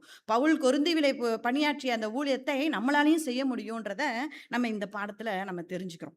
அடுத்த தலைப்பு பார்த்தீங்கன்னா அத்தேனேயிலிருந்து கொரிந்து. அப்படின்னா அத்தேனேன்றது ஒரு பட்டணம், கொரிந்துன்றது ஒரு பட்டணம். பவுல் ஊழியங்களை செய்ய ஆரம்பித்து விட்டார். அப்போ ஒரு பெரையான்ற பட்டணத்துக்கு அவர் போறாரு. அங்க போய் இயேசு கிறிஸ்துவை விசுவாசிங்க, இயேசு கிறிஸ்து தான் தெய்வம், அவர் தான் ரட்சகன் சொல்லும் பொழுது அங்க உள்ள யூதர்கள் யாருமே அதை செவிமடுக்காம அவரை எதிர்க்கிறாங்க, தூஷிக்கிறாங்க. அப்போ அங்கே ஒரு பெரிய பிரச்சனை வர மாதிரி இருக்கவும் பவுலினுடைய வெல்விஷஸ், அதாவது நண்பர்கள், அவரை அப்படியே கொண்டு வந்து இந்த அத்தேனேன்ற பட்டணத்தில் விட்டுட்டு பவுல் சொல்கிறாரு, நீங்கள் சவுலையும் தீமோத்தையும் அழைச்சிட்டு வாங்க, நான் அது வரைக்கும் இங்கே இருக்கேன்னு சொல்கிறதுனால அவங்க பவுலையும் சீலாவையும் அழைக்க போயிடுறாங்க. யார்? நம்ம பவுலினுடைய நண்பர்கள். அப்போ இவர் என்ன பண்ணியிருக்கணும், விரையாலேருந்து இப்போ தாண்டா தப்பிச்சு வந்தோம். எதிர்ப்பு, தூசணம் எல்லாமே தப்பிச்சு வந்தோம். இதெல்லாம் நம்ம வாயை மூடிக்கிட்டு சும்மா இல்லாததுனால வந்தது. அப்போ இங்கே கொஞ்சம் நம்ம வாயை மூடிக்கிட்டு இயேசு கிறிஸ்துவை பற்றி சொல்லாமல் ரெஸ்ட் எடுப்போம் அப்படின்னு அவர் நினைக்கவே இல்லை. இங்கேயும் டே ஒன்லேருந்து அவர் ஆரம்பிக்கிறாரு. அந்த அத்தேனே பட்டணத்தை சுற்றி வராரு. அப்போ அந்த அத்தேனே பட்டணத்தை பற்றி வேதம் நமக்கு பதிவு பண்ணுது. கல்விமான்கள் மிகுந்த நகரமாக அந்த அத்தேனே பட்டணம் காணப்பட்டதாம். பார்த்தீங்கன்னா வணிக வளம் எல்லாமே அந்த அத்தேனே பட்டணத்தில் இருக்குது. தத்துவவாதிகள் எல்லாமே இருக்கிறாங்க. அதே சமயம் அங்கே நிறைய விக்கிரகங்களும் சிலைகளும் நிறைய பலிபீடங்களையும் அவர் பார்க்குறாரு. அவர் பார்த்தோன்னே அவர் ஆவியிலே வைராக்கியம் அடைந்து அப்படின்ற ஒரு வசனம் நம்ம வேதத்தில் கொடுக்கப்பட்டிருக்கு. அவர் அப்படியே நொறுங்குண்டு போறாரு. இந்த ஜனங்கள் இப்படி சோரம் போகிறார்களே, அந்நிய தெய்வங்களை பின்பற்றி கொண்டு இப்படி சோரம் போகிறார்களே, நான் உணர்ந்த அந்த இயேசுவை, நான் உணர்ந்த அந்த ரட்சிப்பை இந்த மக்களுக்கு நாங்கள் செல்ல வேண்டுமே என்பதற்காக ஆவியில் வைராக்கியம் உடையவராய் அந்த சுவிசேஷம் சொல்ல அங்கே தலைப்படுகிறார். இந்த இடத்துல ஒரு முக்கியமான அணுகுமுறை கொடுக்கப்பட்டிருக்கிறது. எப்படின்னா இவரோட அணுகுமுறை அத்தனை பட்டணத்துல எப்படி இருந்துச்சுன்னா அன்பான அணுகுமுறை. ஏன் அப்படி சொல்றீங்க அப்படின்னு கேட்டிங்கன்னா, இப்போ அந்த நிறைய சிலைகளும் பலிபீடங்களும் அப்படி இருக்கும் பொழுது அவர் என்ன பண்றாரு? அவர் நினைச்சிருந்தா என்ன பண்ணிருக்கலாம்? ஏன் ஜனங்களே இவ்வளோ சோரம் போறீங்க? நீங்க செய்யறது தப்பு, நீங்க செய்யறது ரொம்ப மோசமான காரியம் அப்படின்னு அவங்கள கடிந்து உணர்த்தல. மாறாக அவங்க போக்கிலே போறாரு. அந்த மார்ஸ் மேடையில நின்று அவர் பேசும்போது என்ன சொல்றாரு அப்படின்னு சொன்னா, மக்களே நீங்க நிறைய பலிபீடம் கட்டியிருக்கீங்க, அதுல ஒரே ஒரு பலிபீடம் அறியப்படாத தேவனுக்குன்னு ஒன்று எழுதியிருக்கீங்க. அந்த அறியப்படாத தேவனை பத்தி சொல்றதுக்கு எனக்கு ஒரு வாய்ப்பு கொடுங்க அப்படின்னு சொல்லி அவர் அங்கே கேட்குறாரு. அப்ப நம்ம பார்த்தீங்கன்னா இதுதான் ஊழியம் செய்கிற அணுகுமுறை. நம்மளை போய் எடுத்த உடனே போய் குற்றம் புகுத்திட்டோம் அப்படின்னு சொன்னா இவங்க யாரு நம்மளை பத்தி சொல்றதுக்கு, நம்ம செய்யறது தப்புன்னு சொல்றதுக்கு யாரு அப்படின்னு சொல்றது அந்த ஒரு காரணத்துக்கு இல்லாம அவங்க போக்கிலேயே போய் அந்த இடத்துல அவர் வசனம் சொல்றாரு. அங்க அவர் மிக நீண்ட பிரசங்கம் வைக்கிறாரு. அதனுடைய அதுவும் இல்லாம அங்க வந்து 2 விதமான பீப்புள் இருந்தாங்க, ஸ்தோயிக்கர், எப்பிக்யூரர் அப்படின்னு சொல்லிட்டு. எப்பிக்யூரர் பார்த்தீங்கன்னா அவங்க தேவர்களெல்லாம் நம்புவாங்க. ஆனால் தேவர்கள் வந்து நமக்கு எதுவுமே செய்ய மாட்டாங்க. அதாவது நம்ம பாவம் செஞ்சாலும் பனிஷ் பண்ண மாட்டாங்க, நல்லது செஞ்சாலும் பிளஸ் பண்ண மாட்டாங்க. அவங்க பாட்டுக்கு ஒரு உலகத்தில் இருப்பாங்கன்றது அந்த எப்பிக்யூரனுடைய விசுவாசமாக இருந்தது. ஸ்தோயிக்கர் அப்படின்னு பார்க்கும் பொழுது அவங்க ஜீனோ ஆஃப் சிட்டியும் அப்படின்ற போதனையை கைப்பற்றினதாக நமக்கு இந்த வரலாற்று செய்திகள் சொல்லுது. அவங்க என்ன சொல்கிறாங்கன்னா பகுத்தறிவு தான் தெய்வம் அப்படின்னு நினச்சிருக்காங்க. பிரபஞ்சத்தை ஆளும் சக்தி, அந்த பகுத்தறிவு மட்டும்தான் அந்த பிரபஞ்சத்தை ஆளும் சக்தின்னு சொல்லி நினைச்சாங்க. இப்படிப்பட்ட தத்துவ ஞானிகளுக்கு மத்தியில பவுல் பிரசங்கம் பண்ணுவதற்கு அனுமதி பெற்றுக்கொண்டு அவர் பேசுறார். அதனுடைய சாராம்சம் என்னன்னு பார்த்தீங்கன்னா மிக நீண்ட பிரசங்கம். அவர் முதலாவது சொல்றாரு, தேவன் ஒருவரே வானத்தையும் பூமியையும் படைத்தவர், அவர் கைகளால் கட்டப்பட்ட கோயில்களில் வாசமாக இருக்கிறது இல்லை அப்படின்றத வலியுறுத்தி சொல்றாரு. 2வது அவர் தான் எல்லாருக்குமே சுவாசம் ஜீவன் எல்லாமே கொடுக்குறாரு, அதனால நீங்க அவங்களுக்கு பணிவிடை செய்யணும்னு அவசியம் இல்லை அப்படின்னு சொல்றாரு. 3வது அவர் எல்லாருக்கும் ஜீவ சுவாசத்தை கொடுத்து குடியிருப்பின் எல்லைகளெல்லாம் குறித்து வச்சிருக்கிறாரு. ஒவ்வொருத்தருடைய குடியிருப்பின் எல்லைகளெல்லாம் குறிச்சு அப்பேற்பட்ட மகத்துவம் இருந்த தேவன்றத அவர் பதிவு பண்ணுகிறாரு. அவராலே அன்றி நம்ம அசையவும் முடியாது, பிழைக்கவும் முடியாதுன்றத வலியுறுத்தி சொல்றாரு. எல்லாத்துக்கும் மேல அவர் என்ன சொல்றாருன்னா, அவர் அப்பேற்பட்ட மகத்துவம் நிறைந்த தெய்வம் மனுஷர் கைவேலையாட அந்த பொன்னிலோ வெள்ளியிலோ கல்லிலோ அவர் இருக்க மாட்டாரு அப்படின்றத சொல்றாரு. அப்புறம் இந்த இயேசு கிறிஸ்து மரித்தோரிலிருந்து உயிர் தெழுந்து விட்டாரு, பூமியை நியாயம் தீர்க்க திரும்ப வருவாரு அப்படின்ற கருத்தை அவங்க பதிவு பண்ணும்போது அங்க எல்லாருக்கும் வந்துருச்சு. என்னது செத்தவர் உயிர் தெழுந்துட்டாரா அப்படின்னு நிறைய பேர் இகழ்ந்துட்டு அவருடைய செய்தியை கேட்காமல் போனதாக பார்க்கிறோம். ஆனாலும் அவர் பேசினதுக்கு அங்கே ஃப்ரூட்டு கிடைச்சது. கர்த்தராகிய தேவன் அவருக்கு ஆத்துமாக்களை கொடுத்தார். தியனிசியு என்ற நியாயாதிபதியும் தாமரி என்ற பெண்ணும் இயேசு கிறிஸ்துவை விசுவாசித்தார்கள். இன்னும் சிலரும் அநேகரும் விசுவாசிகள் ஆனார்கள் என்று நமக்கு வேதம் பதிவு பண்ணுகிறது. அப்போ வந்து ஒரு கொடூரமான முரட்டாட்டமான மிகுந்த அந்த மக்கள் மத்தியிலே இந்த சில ஆத்துமாக்களை அவர் ஆதாயம் பண்ணி கொள்வதற்கு அவருடைய அணுகுமுறை என்னவாக இருந்தது? அன்பான அணுகுமுறை. அப்போ அந்த ஸ்ட்ராட்டஜி, அந்த உத்திகளை அவர் பயன்படுறாரு. நம்மளும் ஊழியர் செய்யும் பொழுது அந்த இடத்துக்கு தேர்ந்தமான யுத்திகளை பயன்படுத்த வேண்டும் என்பதை பவுலினுடைய வாழ்க்கையிலிருந்து நம்ம கற்றுக்கிறோம். 2வது இங்கே அத்தனையிலேருந்து அவருக்கு கொரிந்துக்கு போயிடுறாரு. கொரிந்துக்கு போய் அவங்க கிட்டத்தட்ட 18 மாதங்கள் அவர் ஊழியம் செய்ததாக சொல்லப்படுகிறது. அந்த 18 மாதங்களும் அவர் என்ன செய்கிறார் அப்படின்னு சொன்னீங்கன்னா, முதலாவது ஜெப ஆலயங்களுக்கு போகிறார். இது ஒரு உத்தி, இது ஞானமான அணுகுமுறை. ஜெப ஆலயங்களுக்கு போகிறாரு. அதே சமயம் யூதர்களுக்கு முதலாவது தன்னுடைய சத்தியத்தை சொல்கிறாரு. ஏன் யூதர்களுக்கு சத்தியத்தை சொன்னார்னு பார்த்தீங்கன்னா, பைபிளில் நமக்கு அதுக்கான விளக்கம் இருக்குது. மத்தேயு 15:24 ஏசப்பாவே சொல்கிறாரு, காணாமற் போன ஆடுகளாகிய இஸ்ரவேல் வீட்டாரிடத்திற்கு அனுப்பப்பட்டேனே அன்றி மற்றபடி அல்ல. அவர் என்ன சொல்கிறாரு? இஸ்ரவேல் வீட்டாருக்காக தான் நான் அனுப்பப்பட்டிருக்கேன் அப்படின்னு சொல்கிறார். ஸோ தேவ திட்டம் முதலாவது யூதர்களுக்கு சுவிசேஷம் அறிவிக்கப்பட வேண்டும் என்பது தேவ திட்டம். அதை உணர்ந்தவராகிய பவுல் என்ன செய்கிறாராம்? யூதர்களுக்கு முதலாவது சொல்கிறாராம். இது ஒரு ஸ்ட்ராட்டஜி. ரெண்டாவது, இதையும் மறுபடியும் வலியுறுத்தணும் அப்படின்னு பார்த்தீங்கன்னா, அப்போஸ்தலர் 13:46 பவுல் பர்னபா சொல்கிறாங்க யூதர்களை பார்த்து, முதலாவது தேவவசனத்தை உங்களுக்கே சொல்ல வேண்டியதாக இருந்தது அப்படின்னு பவுல் பர்னபாவும் அதே தான் சொல்கிறாங்க. முதலாவது தேவனுடைய. இன்னொன்று என்னன்னா, இதில் ஒரு யூதர்களுக்கு அவர் முதல்ல சொல்கிறதுக்கு என்ன ரீசன் சொன்னீங்கன்னா, இந்த யூதர்கள் பார்த்தீங்கன்னா வேதத்தில் கரைச்சி குடித்தவங்க. அந்த மோசேயினுடைய சட்டத்தையும் தீர்க்கதரிசனுடைய எழுத்தையும் மிகவும் ஆராய்ந்து அறிந்து படித்தவர்கள். அப்போ அவங்க மத்தியில் நம்ம அந்த ஊழியத்தை நம்ம கொண்டு போகும்போது மிக ஈஸியாக அது ரீச் ஆகுன்ற கருத்து, அந்த உத்தி பவுலுக்கு தெரிந்திருந்த நிமித்தமாக ஞானமான அணுகுமுறையோடு கூட அந்த கொரிந்து பட்டணத்திலே அவர் ஊழியம் செய்ததாக பார்க்கிறோம். அப்புறம் ஜெப ஆலயத்தில் பண்ணார் அப்படின்னா, ஏன்னா ஜெப ஆலயத்தில் ஓய்வு நாள்தோறும் நிறைய பேர் கூடுவாங்க. அப்போ ஒரே அட்டஸ்ட்ரச்சு நம்ம நிறைய பேருக்கு வேதத்தை சொல்ல முடியும் அப்படின்ற ஸ்ட்ராட்டஜியும் அவர் அந்த இடத்துல பயன்படுத்தியிருக்கிறாரு. அப்போ அங்கே என்ன சொன்னார் அவர்? இயேசுவே கிறிஸ்து அப்படின்னு சொல்லி அழுத்தம் திருத்தமாக சொன்னார் அப்போஸ்தலர் 18:5. அடுத்து தேவ வசனத்தை திட்டமும் தெளிவுமாய் போதித்தாரு அப்போஸ்தலர் 18:11. அப்புறம் சிலுவையில் அறையப்பட்ட இயேசுவை அன்றி நான் வேற எதையுமே அறியலைங்க அப்படின்னு சொல்லி 1 கொரிந்தியர் 2:2 சொல்லப்பட்டிருக்கு. இப்படியாக அவர் திட்டமும் தெளிவுமாய் அந்த கொரிந்தில் போய்தார். இப்போ நமக்கும் சில கேள்விகள் வைக்கப்படுகிறது. நம்ம என்ன பண்ணணும் அப்படின்னு சொல்லி பார்க்கும்போது, சூழ்நிலைகள் மாறட்டும் நம்ம வெயிட் பண்ணக்கூடாதான். தேவன் மேலே பாரத்தை போட்டுட்டு நம்ம இப்போவே ஆரம்பிச்சிடணுமா. அடுத்து மக்கள் இருக்கும் இடத்திற்கு நம்ம செல்லணும். மக்கள் நம்மளை நோக்கி வரமாட்டாங்க. தேவ சுவிசேஷத்தை கொண்டு செல்வதற்கு ஆவல் உள்ளவர்களாய் மக்கள் கூடுகிற இடத்திற்கு நம்மளால் முடிஞ்ச அளவுக்கு போகணும் அப்படின்னு சொல்லிட்டு அவங்க நம்ம கற்றுக்கணும். அப்புறம் மக்களுடைய மனசை புரிஞ்சிக்க முயற்சி பண்ணணும். எதிராளினுடைய மனசை அவன் என்ன நிலைமையில இருக்கிறான், அவன் சோகத்தோடு இருக்கிறானா, சந்தோஷத்தோடு இருக்கானா, அவனுக்கு ஏற்ற செய்தி என்னவாக இருக்கும்னு ஜெபத்தோடு கூட அந்த ஆத்துமாவை நம்ம அணுகணும். அப்புறம் இன்னொன்று என்னன்னா, எந்த நகரமாக இருந்தாலும் சரி, எப்பேற்பட்ட நகரமாக இருந்தாலும் சரி, தேவன் நினைத்து விட்டால் அந்த நகரத்தை மாற்ற முடியும் என்ற விசுவாசம் முதலாவது நமக்கு இருக்க வேண்டும். அந்த விசுவாசம் நமக்கு இருக்கும் பொழுது அந்த விசுவாசத்தை கனப்படுத்தி அந்த நகரத்தை நமக்கு பரிசாக அவர் கொடுப்பார். இதுதான் நம்ம இந்த அத்தேனையிலிருந்து கொரிந்து வரை அப்படின்ற அந்த பகுதியில் நமக்கு கற்றுக் கொடுக்கப்படுகிறது. மூன்றாவதாக கொரிந்து பற்று, த சிட்டி ஆஃப் கொரிந்த் அப்படின்னு சொல்லி போட்டிருக்காங்க. இப்போ பவுல் எல்லா பட்டணங்களிலும் சுவிசேஷத்தை சொல்லிட்டு கொரிந்து பட்டணத்துக்குள்ளே வராரு. இந்த கொரிந்து பட்டணத்தை பற்றி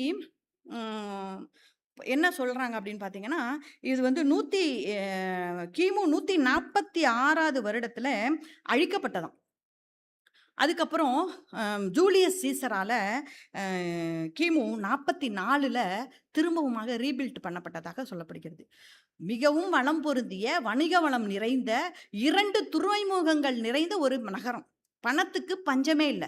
ஸோ உலகத்தில் உள்ள எல்லா பீப்புளும் அங்கே அந்த அந்த நாட்டினுடைய வணிகத்தின் நிமித்தமாக பயன்பெற்றதாக கூறப்படுகிறது.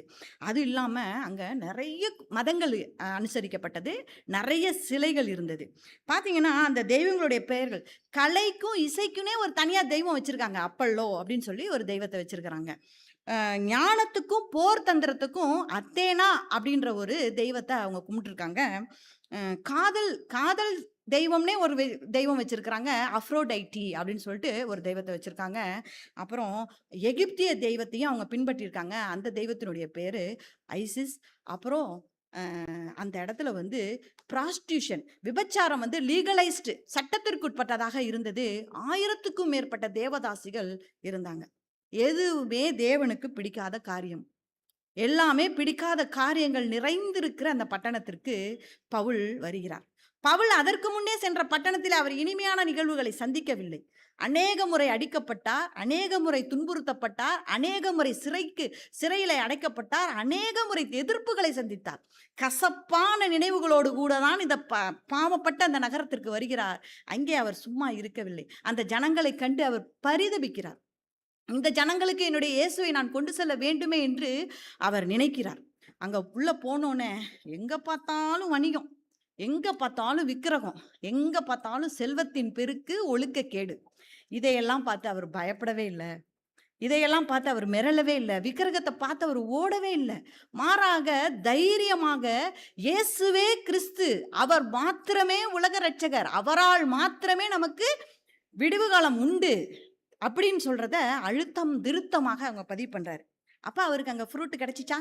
அவர் அவ்வளோ தைரியமா அந்த கொரிந்து பட்டணத்துல இயேசுவே ரட்சகர்ன்னு சொன்னதுக்கு அவருக்கு ஃப்ரூட் கிடைச்சிச்சான்னு பார்க்கும் பொழுது நம்ம பார்ப்போம். ஆக்கிலா பிரிசில்லா யார் அவங்க? ஆக்கிலாவும் பிரிசில்லாவும் கூடார தொழில் செய்து கொண்டிருந்தவங்க. இப்ப இந்த கொரிந்து பட்டணத்துக்கு போகும்போது பவுல் என்ன பண்றாருன்னா, அந்த கூடார தொழில் செய்த ஆக்கிலா பிரிசில்லா வீட்டில தான் அவர் தங்குறாரு. தன்னுடைய தேவைகளை சந்திப்பதற்காக, பணம் சம்பாதிப்பதற்காக அவரும் அவங்களோட சேர்ந்து கூடார தொழில் செய்கிறார். கூடார தொழில் செய்து கொண்டே அவர் தேவனுடைய ஊழியத்தையும் மிகவும் மகிமையாக செய்திருக்கிறார். அதனாலதான் அந்த அவர் கூட இருந்த அந்த ஆக்கிலாவும் பிரிசில்லாவும் எப்பேற்பட்ட வல்லமை உள்ளவளாக மாறி இருக்காங்கன்னு நீங்க பாத்தீங்கன்னா, ரோமர் 16:3-4 சொல்லுது. பவுலே சொல்றாரு ஆக்கிலா பிரிசில்லாவை பத்தி, அவர்கள் என் உயிருக்காக தங்கள் கழுத்தை கூட கொடுக்க தயாரா இருக்கிறாங்க. அப்படின்னா பவுலுக்கு ஏதாவது ஒரு கஷ்டம்னா அவங்க முன்னுக்கு வருவாங்களாம், எங்களை துன்பப்படுத்துங்கன்னு. ஏன் ஆக்கிலா பிரிசில்லாவுக்கு பவுலை குறித்ததான அந்த கரிசனம்? ஏன்னா பவுலினுடைய ஊழியம் இவர்களை தொட்டிருக்கிறது.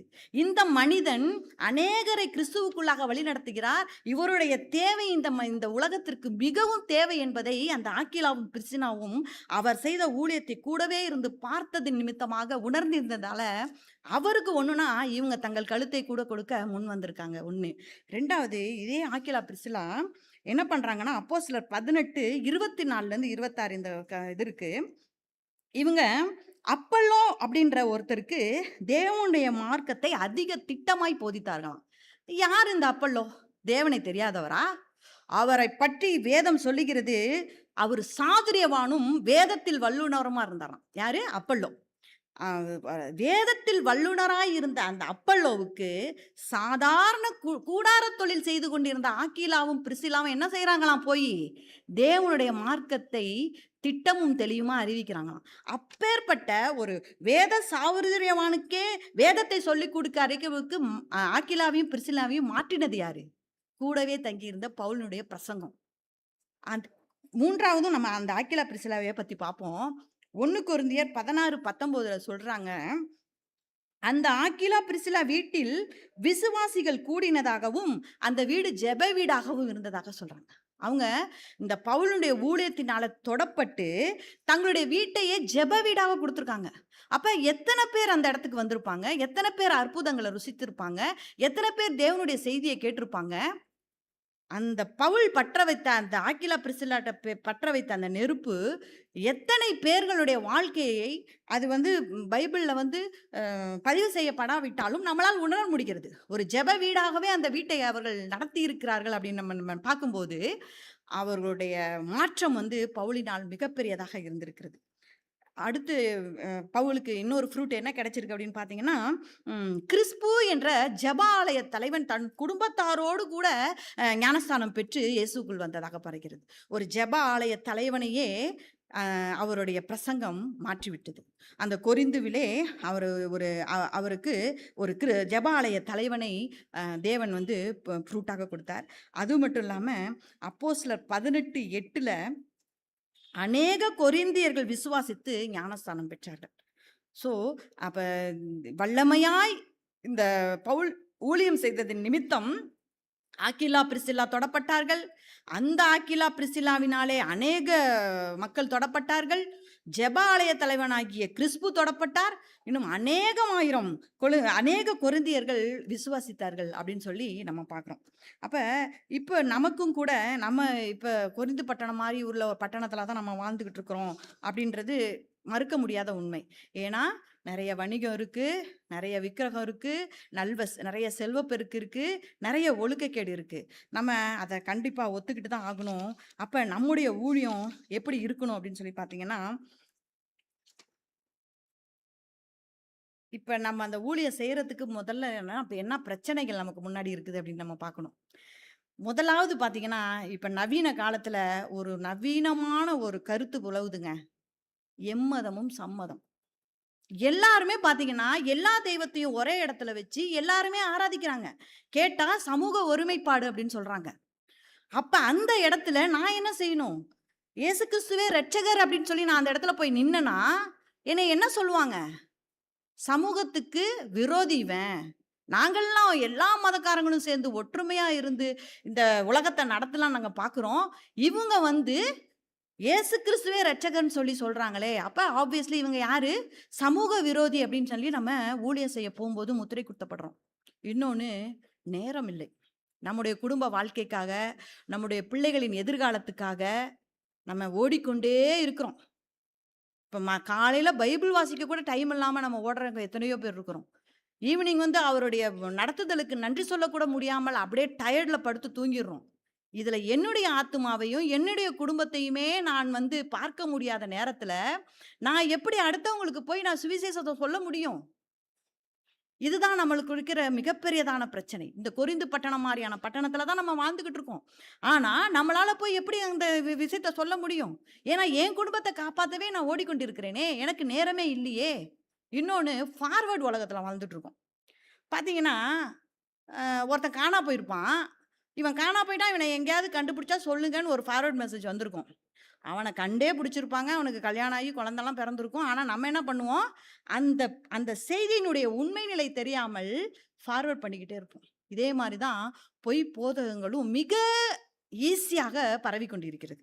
அந்த மாதிரியான காலகட்டத்தில் நம்ம எப்படி சுவிசேஷம் சொல்ல போகிறோம்? இதுதான் நமக்கு முன்னாடி இருக்கிறதான மிகப்பெரியதான கேள்வி. அடுத்து பார்த்தீங்கன்னா, காதுக்கினிய பிரசங்கத்தை மக்கள் தேடுறாங்க. இப்ப நம்ம எந்த நேரத்துல இருக்கிறோம்? காலம் கடைசி கடத்துல தேவனுடைய வருகை சமீபமா இருக்கிற நேரத்துல நம்ம இருக்கிறோம். ஆனா மக்கள் என்ன பண்றாங்க? காதுக்கினிய பிரசங்கங்களை நோக்கி ஓடுறாங்க. நம்ம சர்ச்சில் கும்பல் கம்மி. ஏன்னா நம்ம நியாய தீர்ப்பை குறித்தும் நீதியை குறித்தும் கடிந்து உணர்த்துகிற சபை.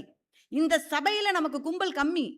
ஆனா நீ பலம் கொண்டு அப்படியே என்னது வலது இடம் பெருகுவாய், அப்புறம் நீ வாளாகாமல் தலையாவாய், கீழாகாமல் மேலாவாய் என்று சொல்லுகிற வாக்கு தத்தத்தை நோக்கி, அந்த மாதிரியான காதுக்கினிய பிரசங்கங்களை நோக்கி தான் இன்னைக்கு நிறைய கும்பல் போயிட்டு இருக்கு.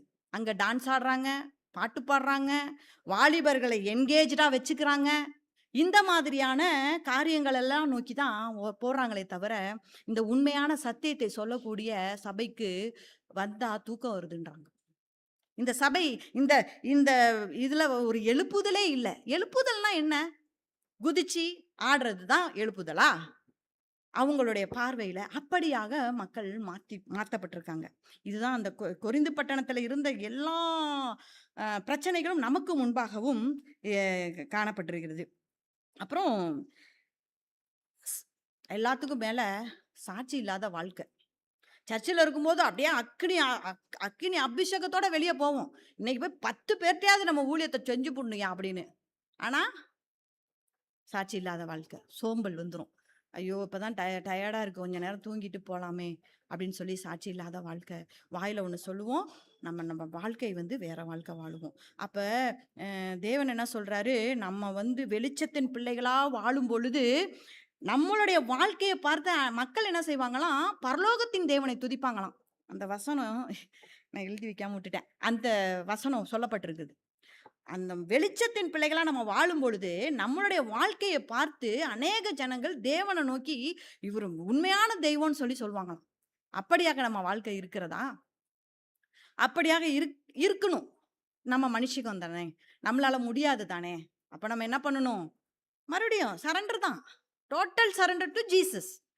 ஆண்டவரே, எனக்கு பவுலை போல அன்பான அணுகுமுறையும், பவுலை போல ஞானமான அணுகுமுறையும், இந்த ஜனங்களை ஒரே வார்த்தையிலே திருத்தக்கூடிய அளவுக்கு ஞானத்தையும் எங்களுக்கு தாங்கப்பா அப்படின்னு சொல்லி நம்ம அவர்கிட்ட தான் நம்ம கேட்கணும். இன்னொன்னுங்க, வேதாகம தெளிவு இருக்கணும். எப்பவாவது பைபிளை பறித்ததான மாற்று கருத்துக்களை சிலர் பேசும் பொழுது அவர்களுக்கு பதில் கொடுக்கக்கூடிய வண்ணம் நம்ம வேதாகமத்துல தெளிவுள்ளவர்களாக காணப்படணுங்க. அதுக்கு நம்ம என்ன செய்யணும்? நிறைய நேரத்தை தேவனோட செலவிடணும். நிறைய நேரத்தை நம்ம வசனங்களை ஆராய்கிறதுல பயன்படுத்தணும். ஒரு பரீட்சைக்கு படிக்கணும்னா ஹிண்ட் எடுக்கிறோம், அங்க வைக்கிறோம், இங்க வைக்கிறோம். நம்ம வீட்டு இப்போ கலெக்டருக்கு படிக்கிறவங்க, இந்த டிஎன்பிஎஸ்சிக்கு படிக்கிறவங்க வீட்டில் ரூம்லலாம் போய் பார்த்தீங்கன்னா அங்கங்கே சின்ன சின்ன சின்ன சின்ன ஸ்லிப்பு ஒட்டி வச்சுருப்பாங்க. பார்க்கும்போதெல்லாம் அந்த பாயிண்ட்ஸை கற்றுக்கிறதுக்கு. அப்போ நம்ம என்ன செய்யணும்? தேவ வசனத்தில் பலப்படணும்னா நம்ம என்ன செய்யணும்? அப்போ தேவன் தான் நமக்கு இதுக்குரிய பலனை கொடுக்கணும். ஏன்னா பவுல் ஊழியம் செஞ்சுட்டு போயிட்டாரு கொரிந்து பட்டணத்தில். இப்போ நமக்கு அந்த பொறுப்பு கொடுக்கப்பட்டிருக்கிறது. நம்ம பொறுப்பை நம்ம உணர்ந்தவங்களாக இருக்கணும் அப்படின்றது தான் இந்த கொரிந்து சிட்டி ஆஃப் கொரிந்து பட்டணத்தி அப்படின்ற தலைப்பில் நம்ம பார்க்குறோம். அடுத்து கொரிந்துவில் அநேகர் அப்படின்னு சொல்லி தலைப்பு கொடுத்துருக்காங்க. இப்போ இந்த கொரிந்துவில் அநேகர் அப்படின்றத பார்க்கும்போது தேவன் நமக்காக கொடுத்த வாக்கு தத்துவம் 2 இருக்குதுங்க. அந்த 2 நம்ம இப்போ அனலைஸ் பண்ண போகிறோம். இதை நம்ம வாசிப்போம். ஏசாயா 55:11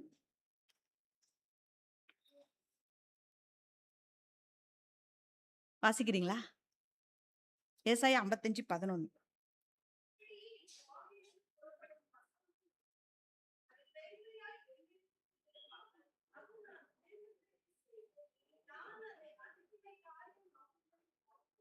என்ன சொல்றாரு? நம்ம ஏதாவது ஒரு வசனம் சொல்லிட்டோம் அப்படின்னு சொன்னா ஒருபோதும் வெறுமையா திரும்பாதுன்னு தேவன் வாக்கு பண்ணிட்டார். தேவன் வாக்கு பண்ணினதை உண்மையுள்ளவர் தானே. அது பவுலனின் வாழ்க்கையில உண்மை ஆணிச்சான்றதான் நம்ம இப்ப பார்க்க போறோம். இப்ப பவுல் என்ன பண்றாரு? கொரிந்து பட்டணத்துல யுஸ்து என்ற ஒருவனுடைய வீட்டில தங்கி ஊழியத்தை செய்கிறார். ஊழியத்தை செய்யும்போது பயங்கரமான எதிர்ப்புகள் வருது, பயங்கரமான துன்பங்கள் வருது. ஆனாலும் நிறைய பேரை அவர் சம்பாதிக்கிறார். அப்ப யாரை சம்பாதிக்கிறாரு? கிறிஸ்பு என்னும் ஜெப ஆலய தலைவன் ஞானஸ்தானம் பெற்றார். அப்ப அந்த இடத்துல என்ன ஆச்சு? வசனம் வெறுமையா போச்சா? அப்ப வாக்குத்தத்தத்தை நிறைவேற்றினாரா? பவுல் செஞ்ச ஊழியத்துல தேவன் வாக்குத்தத்தை நிறைவேற்றினாரா? ஜெப ஆலய தலைவனை தொட்டார். அடுத்து பார்ப்போம். அப்போஸ்தலர் 19:19 எபேசுல இருக்கிறாரு பவுல். அப்ப தேவனுடைய ஊழியத்தை வல்லமையா செய்யறாரு. அப்ப யூதர்களும் கிரேக்கர்களும் அதை கேட்டு அவங்களுக்கு என்ன வருதான்? தேவனுடைய நாமத்தை மகிமைப்படுத்தினாங்களாம். அதை விட என்ன நடந்துச்சான் பாருங்க. மாய வித்தைக்காரர்கள்லாம் தங்களுடைய புக்ஸை, அந்த மேஜிக் மந்திரங்கள் சொல்லக்கூடிய புக்ஸை எரிச்சிட்டாங்க. அவங்களுக்கு என்ன செய்வது? அந்த புத்தகத்தை வைத்துதான் அவர்கள் பிழைப்பை நடத்தி கொண்டிருந்தார்கள். அதுல உள்ள மந்திரங்களை உச்சாரணம் செய்துதான் அவர்கள் பிழைப்பை நடத்தி கொண்டிருந்தார்கள். அந்த பிழைப்பையை எரிக்கும் வண்ணம் அளவுக்கு எபேசுவிலே பவுல் செய்த ஊழியம் அருமையாக இருந்தது. அப்ப வசனம் வெறுமையாய் போகவில்லை. அந்த வாக்கு தத்தத்தை அங்கேயும் தேவன் நிறைவேற்றுவதில் வல்லமுறையலா இருந்தார். அடுத்து பார்ப்போம். அப்போஸ்தலர் 16:24-31 வசனம். இப்ப பவுல் பிலிப்பி பட்டணத்துல இருக்கிறார். அங்க அவர் தேவனுடைய வசனத்தை வல்லமையாக பிரசங்கித்ததின் நிமித்தம் அவரையும் சீலாவையும் கொண்டு போய் எங்க வைக்கிறாங்க? சிறைச்சாலையில வைக்கிறாங்க. சிறைச்சாலையிலும் நம்ம ஆளுங்க கம்முன்னு இல்லை. ஏன்னா அவங்களுக்குள்ள இருக்கிற தேவத்தினுடைய அந்த ஒரு சந்தோஷம் அவர்களுக்குள்ள எப்பொழுதுமே நிறைஞ்சிருந்துச்சு. அதனால அவங்க என்ன பண்றாங்க? சிறைச்சாலை, அந்த ரோம சிறைச்சாலைகள்லாம் பார்த்தீங்கன்னா நிமிர்ந்து உட்கார கூட முடியாதான். அப்படியே உட்கார்ந்த வாக்கிலே தான் இருக்க முடியுமா. அப்படிப்பட்டதான இருட்டா இருக்குமா, காத்து இருக்காதான். அப்பேற்பட்ட சூழ்நிலையில யாராவது கைத்தட்டி பாட முடியுமாங்க? அப்ப அவங்க உள்ளுக்குள்ள இருந்த தேவனுடைய அந்த ஒரு வெளிப்பாடு அவங்களுக்கு எப்படியாக இருந்திருக்கும்? அப்ப அவங்க கைத்தட்டி பாடும்போது என்ன நடக்குது? அவங்க காலில் கட்டி இருந்த கட்டுகள் எல்லாம் விளக்கப்பட்டது. அந்த கதவு திறக்கப்பட்டது. திறந்துருச்சு. தூங்கிக்கிட்டு இருந்த சிறை காவலன் எந்திரிச்சிட்டான். எந்திரிச்சு பார்க்குறோம். ஐயோ, கதவு திறந்து கிடக்கே. நான் என் கஸ்டடியில் இருந்தவங்களாம் தப்பிச்சிட்டாங்க போல் இருக்கேன். நாளைக்கு போய் நான் அரசன்ட்ட என்ன சொல்லுவேன் அப்படின்னு சொல்லிட்டு தன்னுடைய உயிரை மாற்றிக்கொள்ள போகும்போது பவுலும் சீலாவும் தடுத்து, வேணாம்ப்பா, நாங்கள் இங்கே தான் இருக்கிறோம், நீ ஒன்றும் கவலைப்படாத நீ அப்படின்னு சொல்லி அவங்க சொல்கிறாங்க. அப்ப அவரு அந்த அந்த நேரத்துல அந்த சிறைக்காவலன் தொடப்படுறான். என்ன சொல்றான்? ஆண்டவன்மாரே, ரட்சிக்கப்படுவதற்கு நான் என்ன செய்ய வேண்டும் அப்படின்னு சொல்லி கேட்கறாங்க. அப்ப அந்த இடத்துல வசனம் வெறுமையா போணுச்சா? அவங்க பாடின பாடல்களும் துதிகளும் வெறுமையா போணுச்சா? கிடையாது. அது ஒருபோதும் வெறுமையா என்னிடத்தில் திரும்பாது என்று சொன்ன தேவன் அந்த இடத்திலேயும் அந்த வசனத்தை நிறைவேற்றுவதில் உண்மையுள்ளவராய் இருந்தார். அடுத்து பிலிப்பு 1:13 அப்ப பவுல் சொல்றாரு, எனக்கு சம்பவிக்கிறது எல்லாமே சுவிசேஷம் பிரபலமாவது தாங்க நடக்குது அப்படின்னு சொல்றாரு. எனக்கு என்னான சம்பவிக்குதோ, எனக்கு என்னென்ன அடிகள் கிடைக்குதோ, எனக்கு என்ன நான் எவ்வளவாய் நொறுக்கப்படுகிறேனோ அவ்வளவுக்கு அவ்வளவு சுவிசேஷம் பிரபலமாகிறது அப்படின்னு சொல்லி அவர் சொல்றாரு. அப்ப அந்த செய்தியானது அரண்மனைக்குள்ள போகுதாம். இவர் சிறைச்சாலையிலிருந்து சொல்லுகிற செய்தி அரண்மனைக்குள்ள போய் அவருடைய கட்டுகள் கிறிஸ்துவின் கட்டுகள் என்று எல்லாரும் சொன்னாங்களாம். அப்ப அந்த இடத்துல வெறுமையா போணுச்சா? பவுல் சொன்ன வசனம் வெறுமையாய் அவரிடத்துல திரும்பி போணுச்சா? போகவே இல்லை. தேவன் அந்த வாக்குத்தத்தம் பண்ணினதை நிறைவேற்றுவதில் உண்மையுள்ளவராயிருந்தார். எல்லாத்துக்கும் மேல பவுல் வாழ்ந்து 2000 வருடங்கள் ஆயிடுச்சு. முதல் நூற்றாண்டுல அவர் வாழ்ந்திருக்காரு. அவர் பல நிருபங்களை எழுதியிருக்காரு. இப்பவும் நாம என்ன செய்யறோம்? அந்த நிருபங்களை சந்துக்கு சந்து, சர்ச்சுக்கு சர்ச்சு, உலகத்துக்கு உலகம் ஆராய்ந்து அறிந்து படித்து அடுத்தவர்களுக்கு சொல்லிக் கொண்டிருக்கிறோம். அதன் மூலம் எத்தனை ஆத்துமாக்கள் நம்மளுடைய வந்திருக்குது நம்மளுடைய சபைக்குள்ள. வெறுமையாய் போயிட்டா வசனம்? வசனம் சொல்லுவதை பற்றி நம்ம கவலைப்படக்கூடாதுங்க. ஏன்னா தேவன் நமக்கு வாக்கு கொடுத்திருக்காரு. என்னன்னு? என் வாயிலிருந்து புறப்படும் வசனமும் இருக்கும், அது வெறுமையா என்னிடத்தில் திரும்பாமல் அது நான் விரும்புகிறதை செய்து நான் அதை அனுப்பின காரியமாகும்படி வாய்க்கும் அப்படின்னு சொல்லி சொன்னதை பவுலுடைய வாழ்க்கையில உண்மையாக்கிட்டார். அன்று பவுல் விதை விதைத்தான், தேவன் அதை விளையச் செய்தார். கொரிந்துவிலே விதைக்கப்பட்டது சபையை உண்டாக்கியது. எபேசுவிலே விதைக்கப்பட்டது மந்திர புத்தகங்களை எரித்தது. பிலிப்பிலே விதைக்கப்பட்டது ஒரு குடும்பத்தை ரட்சித்தது. ரோமிலே விதைக்கப்பட்டது அரண்மனைக்குள் நுழைந்தது. எல்லா காரியமும் இப்பொழுது 2000 வருடமாக எல்லா குடும்பங்களிலும் அது விதைக்கப்பட்டு கொண்டிருக்கிறது. அப்ப தேவன் வாக்கு பண்ணினதை நிறைவேற்றுவதை உண்மையுள்ளவராய் இருக்கிறார் என்பதற்கு இந்த வசனம் சாட்சியா இருக்குது. இரண்டாவதாக நம்ம பார்க்க போறது ஏசாயா 41:10.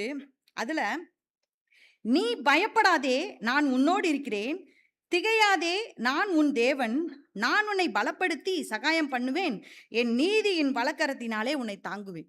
இந்த வசனம் பவுலுடைய ஊழியத்துல உண்மையானுச்சா அப்படின்னு சொல்லி நம்ம பார்க்க போறோம்.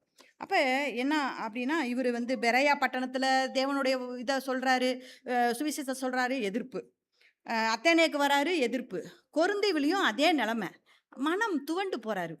என்ன, எங்க போனாலும் எனக்கு எதிர்ப்பா இருக்குதே, நம்ம நம்ம இந்த நம்மளுடைய தேவனுடைய ஊழியத்தை நம்ம செய்ய முடியுமா அப்படின்னு சொல்லி அவர் மனம் கலங்கி இருந்திருக்க கூடும். அப்ப தேவன் அவர்கிட்ட என்ன சொல்றாரு? நம்மளுடைய மனப்பாட வசனத்தை சொல்றாரு. அப்போஸ்தலர் 18:9-10. ராத்திரியிலே கர்த்தர் பவுலுக்கு தரிசனமாகி, நீ பயப்படாமல் பேசு, மௌனமா இராதே, நான் உன்னுடனே கூட இருக்கிறேன், உனக்கு தீங்கு செய்யும்படிக்கு ஒருவனும் உன்மேல் கை போடுவதில்லை, இந்த பட்டணத்தில் எனக்கு அநேக ஜனங்கள் உண்டு அப்படின்னு சொல்றாரு. அப்ப ஏசாயா 41:10 நீ பயப்படாதேன்னு சொன்ன தேவன் இப்பவும் பவுலுக்கு பயப்படாதே என்று சொல்லக்கூடிய வல்லமையுள்ளவராக இருக்கிறார். எந்தெந்த இடத்துலலாம் அவர் பயப்படாதேன்னு சொல்லியிருக்காருன்னு பார்த்தீங்கன்னா, நீ பயப்படாதே, நான் உன்னோடு இருக்கிறேன்னு சொன்னார் இல்லையா? எப்பெல்லாம் அவர் கூட இருந்தாரு? சிறைச்சாலையில கூட இருந்தாரு. அவர் செய்த ஊழியங்களுக்காக அவர் செய்த பயணங்கள்ல கூட இருந்தாரு. கப்பல் பயணத்துல இருந்தார். கப்பல் சேதத்துல கூட இருந்தாரு. உன்னோடு இருக்கிறேன் என்று சொன்ன தேவன் பவுலோடு கூட வந்து கொண்டே இருக்கிறார். திரும்ப, நான் உன்னை பலப்படுத்தி சகாயம் பண்ணுவேன். பலப்படுத்தினாரா? அதை பவுல்ட்டே மறுபடியும் சொல்றாரு. எப்ப சொல்றாரு? 2 கொரிந்தியர் 12:9, என் கிருபை உனக்கு போதும், பலவீனத்திலே என் பலம் பூரணமாய் விளங்கும் அப்படின்னு சொல்லி அவர்கிட்ட இன்னொரு புறம் சொல்றாரு. தேத்திக்கிட்டே இருக்காரு. நீ என்னுடைய ஊழியத்தை செய்ய வந்துட்டப்பா, நீ எந்த இடத்துலையும் நீ கலங்க வேண்டாம், வானாதி வானங்களையும் அண்ட சராசரங்களையும் படைத்த தேவன் நான் உன் கூட இருக்கிறேன், உன்னோட பலவீனத்துல என்னுடைய பலம் பூரணமா விளங்கும் அப்படின்றத அங்கேயும் சொல்றாரு. அப்புறம் உன்னை பலப்படுத்தி சகாயம் பண்ணுவேன்னு சொல்றது அப்போஸ்தலர் 27:23-24 அவர் சொல்றாரு. பயப்படாதே பவுலே, நீ ராயனுக்கு முன்பாக நிற்க வேண்டும். கப்பர் சேதத்தை தவிர உனக்கு உயிர் சேதம் நடக்காது அப்படின்றத அந்த இடத்துல பேசுறாரு. ஸோ நம்ம எப்பயுமே குழப்பம், இந்த மாதிரியான சூழ்நிலைகள், சுவிசேஷத்தை சொல்லுகிறது நிமித்தமாக அவமானங்கள் வரும் பொழுது பவுலை எந்த வசனத்தின் மூலம் தேற்றினாரோ அதே வசனம் தான் நம்மளையும் தேற்ற போகுது. பவுல் பயப்படாதே நான் உன்னோடே இருக்கிறேன் என்று சொன்ன தேவன் எப்போதுமே நம்ம கரம் பிடிச்சு வழி நடத்த நமக்கு வல்லமை உள்ளவரா இருக்கிறாரு அப்படின்றத இந்த பாடத்துல கத்துக்கிறோம். அதனால நம்ம பிரச்சனை வராதுன்னு தேவன் ஒருபோதும் சொல்லலை. பிரச்சனையில உன் கூட இருப்பேன் அப்படின்னு சொல்லி வாக்குத்தத்தம் பண்ணிக்கிறார். அதனால நம்ம வீட்டுல குழப்பமோ, வேலை ஸ்தலத்துல குழப்பமோ, அல்லது எதிர்கால பயமோ இருக்கும்போது பயப்படாதேன்னு சொல்ற தேவன் நம்ம கூட இருக்கிறாரு. மனுஷங்க விலகி போலாம், உறவினர்கள் நம்மளை பாதகப்படுத்தலாம், நண்பர்கள் கைவிடலாம், ஆனாலும் நான் உன்னுடனே இருக்கிறேன் என்று சொன்ன தேவன் நம்மோட கூட இருக்கிறாரு. நமக்கு நிறைய நேரங்கள்ல பலவீனம் இருக்கும், பலம் குறைந்து போகும். அந்த மாதிரி நேரத்துல புது பலன் தருகிற தேவன் நம்மோட கூட இருக்கிறாரு. அப்புறம் மனிதர்களால் செய்ய முடியாத காரியத்தை கூட அவர் நமக்கு செய்ய சகாயம் பண்ணக்கூடியவராக இருக்கிறாரு. அது மட்டும் இல்லை, ஒரு நாள் மட்டும் இல்லைங்க, நம்முடைய வாழ்நாள் எவ்வளவு நாள் இருக்க போகிறதோ அவ்வளவு நாளும் அவர் நம்ம கூட வரப்போறாரு. நம்ம விழும்போதெல்லாம் நம்மளை தாங்க போறாரு, நம்ம தடுமாறும் போதெல்லாம் நம்மளை தூக்க போறாரு. இதை பவுல் விசுவசித்தாரு. அதனால அந்த பவுலுக்கு அந்த ஊழியம் சக்சஸா முடிஞ்சுது. நம்மளும் அதை நாம விசுவசிக்கும் பொழுது நம்ம அந்த அந்த பலனை நம்ம எதிர்பார்க்க முடியும். கடைசியாக கொரிந்தியில் நிருபங்கள், கொரிந்தியருக்கு பவுலின் நிருபங்கள், இதில் பார்த்தீங்கன்னா ஏகப்பட்ட வசனம் நமக்கு சாம்பிளுக்காக கொடுத்துருக்குறாங்க. இதனுடைய சாராம்சம் ரெண்டே ரெண்டு தான். இதனுடைய சாராம்சம் என்ன அப்படின்னு பார்த்தீங்கன்னா, ஒரு கொஸ்டின் பேப்பர், ஒரு கம்ப்ளைண்ட் லெட்டர். இது ரெண்டு தான். Complaint letter, first complaint letter பார்ப்போம், அதாவது புகார் கடிதம். இப்ப பவுல் எபேசுவில இருக்கும்போது குலவேயாள் அப்படின்ற ஒருத்தர் வீட்டாரிடத்திலிருந்து இவருக்கு ஒரு லெட்டர் வருது. என்ன லெட்டரு வருது அப்படின்னு சொல்லி பார்த்தீங்கன்னா, ஐயா, பவுல் ஐயாவை பார்த்து, ஐயா இங்க கொரிந்துல ஏகப்பட்ட பிரச்சனைங்க, பயங்கர குழுக்களா பிரிஞ்சிருக்கிறாங்க, சண்டை இருக்குதுங்க, விபச்சாரம் நடக்குதுங்க, பாவம் பெருகி இருக்குதுங்க. ஒருத்தன் பவுலை சேர்ந்தவன் சொல்லிக்கிறான், ஒருத்தன் கேபாவை சேர்ந்தவன் சொல்லிக்கிறான், ஒருத்தன் அப்பல்லோவை சேர்ந்தவன் சொல்லிக்கிறான், இப்படிலாம் நடந்துகிட்டு இருக்கு ஐயா அப்படின்னு சொல்லி குலவையாளின் வீட்டாரிடத்திலிருந்து இவருக்கு ஒரு கம்ப்ளைண்ட் லெட்டர் வருது. இது இருக்கட்டும். அடுத்து ஒரு கொஸ்டின் பேப்பர். இதை யார் எழுதுறாங்க அப்படின்னு பார்த்தீங்கன்னா, அந்த கொரிந்தியில் இருக்கிற கொரிந்தியர்கள் அவருக்கு எழுதுறாங்க. என்ன கேட்குறாங்க? திருமணத்தை பற்றி உங்க கருத்து என்ன? விவாகரத்தை பற்றி நீங்க என்ன சொல்ல விரும்புறீங்க? விக்கிரகங்களுக்கு படைக்கப்பட்டதை உண்ணலாமா கூடாதா? ஆவிக்குரிய வரங்களை பத்தி கொஞ்சம் சொல்லுங்களேன். உயிர்த்தெழுதல் என்றால் என்ன? இதை இவ்வளவும் கொஸ்டின் பேப்பர். ஸோ அவருக்கு கிடைத்தது ஒரு கம்ப்ளைண்ட் லெட்டரும் ஒரு கொஸ்டின் பேப்பரும். இப்ப இதற்குத்தான் அவர் பதில் எழுதுகிறார். அழகாக 1 கொரிந்தியர் 16 சாப்டர் எழுதியிருக்காருங்க. ஒவ்வொருத்தருக்கும் ஆன்சர் கொடுத்துருக்காரு. எல்லா கேள்விகளுக்கும் ஆன்சர் கொடுத்துருக்காரு. தேவனாகிய கர்த்தருடைய துணையை கொண்டு, அவருடைய ஞானத்தை கொண்டு எல்லாவற்றிற்கும் பதில் இருக்குது. திருமணத்தை பத்தி 1 கொரிந்தியர் 7 விலாவரியா சொல்லிட்டாரு. விக்கிரக உணவு படைக்கப்பட்டதை பத்தி 8:10 சொல்லியிருக்கிறாரு. ஆராதனையினுடைய ஒழுங்குமுறைகளை பத்தி 1 கொரிந்தியர் 11 சொல்லி கொடுத்துட்டாரு. ஆவிக்குரிய வரங்களை பத்தி 12 14 வரைக்கும் சொல்லி கொடுத்துட்டாரு. உயிர்த்தெழுதலை பத்தி 15ஆம் அதிகாரம் முழுவதும் சொல்லிட்டாரு. இதுதாங்க ஆன்சர் அவருக்கு. இப்ப இந்த மாதிரியான குழப்பங்கள்ல அப்ப இவருக்கு என்ன வந்துச்சு அப்படின்னு சொன்னா, நம்ம தேவனை பத்தி சொல்லிட்டு வந்துட்டோம், இந்த தேவ பிள்ளைகளுக்குள்ள ஏன் இந்த பகைமை, ஏன் இந்த வழக்குகள், ஏன் இந்த குரூப்பிசம் அப்படின்னு சொல்லி அவருக்கு அந்த விருப்பத்தை எழுதும் பொழுது அவருடைய உணர்வுகளை, அவர் என்னென்ன உணர்வுகளை அவர் சந்திச்சாருன்னு பாத்தீங்கன்னா, ஆழ்ந்த வேதனையோடு கூட எழுதுகிறார். அதனாலதான் அவர் என்ன எழுதுறாரு பாருங்க, 2 கொரிந்தியர் 2:4 அன்றியும் நீங்கள் துக்கப்படும்படிக்கு எழுதாமல் உங்கள் மேல் நான் வைத்த அன்பின் மிகுதியை நீங்கள் அறியும்படிக்கே மிகுந்த வியாகுலமும் மன இறுக்கமும் அடைந்தவனாய் அதிக கண்ணீரோட எழுதுறேன் அப்படின்றாரு. நான் விதைச்சிட்டு வந்த விதை எங்க? என்னுடைய தேவன் உங்களுக்கு பகையும் பிரிவினையும் சொல்லி கொடுத்தாரா? இல்லையே. இப்ப ஏன் நீங்க பகையோட இருக்கிறீங்க? ஏன் சபைக்குள்ள பிரிவு அப்படின்னு சொல்லி ஆழ்ந்த வேதனையோடு கேள்வி கேட்டு எழுதியிருக்காரு அந்த சாப்டரை. அடுத்து ஏக்கத்தோட எழுதியிருக்காரு. எதுக்கான ஏக்கம்னு பார்த்தீங்கன்னா, ஒற்றுமைக்கான ஏக்கம். என்ன சொல்றாரு பாருங்க, 1 கொரிந்தியர் 1:10 நீங்கள் எல்லோரும் ஒரே வார்த்தையை பேசுங்கள், உங்களுக்குள்ளே பிரிவுகள் இல்லாதிருக்க வேண்டும் அப்படின்னு சொல்லி கெஞ்சுறாரு. ஏன்னா நம்ம அப்படி இருந்தா மட்டும்தான் உலகத்தாருக்கு நம்மளால என்ன பண்ண முடியும், எடுத்துக்காட்டா இருக்க முடியும். அந்த ஏக்கம் அவருடைய எழுத்துக்களிலே பிரதிபலிக்கிறது. அதை நம்ம படிக்கும் பொழுது ஒவ்வொருவரும் குத்துண்டவர்களாய் காணப்பட வேண்டும். இது கொரிந்து பட்டணத்திற்கு மாத்திரம் அல்ல, இந்த கடைசி கால விசுவாசிகளாகிய நம்ம ஒவ்வொருத்தரையும் நோக்கி பார்க்கப்படுகிறதான கேள்வி இது. அந்த அடுத்தது யாரையும் ஒரு குற்றம் சாட்டல. ஏன்பா இப்படி பண்ணீங்களா, நீ கேப்பாவை சேர்ந்தவன் சொன்னியா, நீ அப்போலோவை சேர்ந்தவன் சொன்னியா அப்படின்னு சொல்லி யாரையும் அவர் குற்றப்படுத்தல. ஒரு தகப்பனின் அன்போடு அவர் என்ன பண்றாராம், அருமையான அறிவுரைகளை கொடுத்திருக்கிறாரு இந்த 1 கொரிந்தியர். அதனாலதான் அம்மையார் என்ன சொல்லியிருக்காங்கன்னா, பவுலினுடைய எல்லா நிருபங்களிலும் மிகுந்த வல்லமையுள்ளதும் அதிக போதனை நிறைந்ததும் 1 கொரிந்தியர்.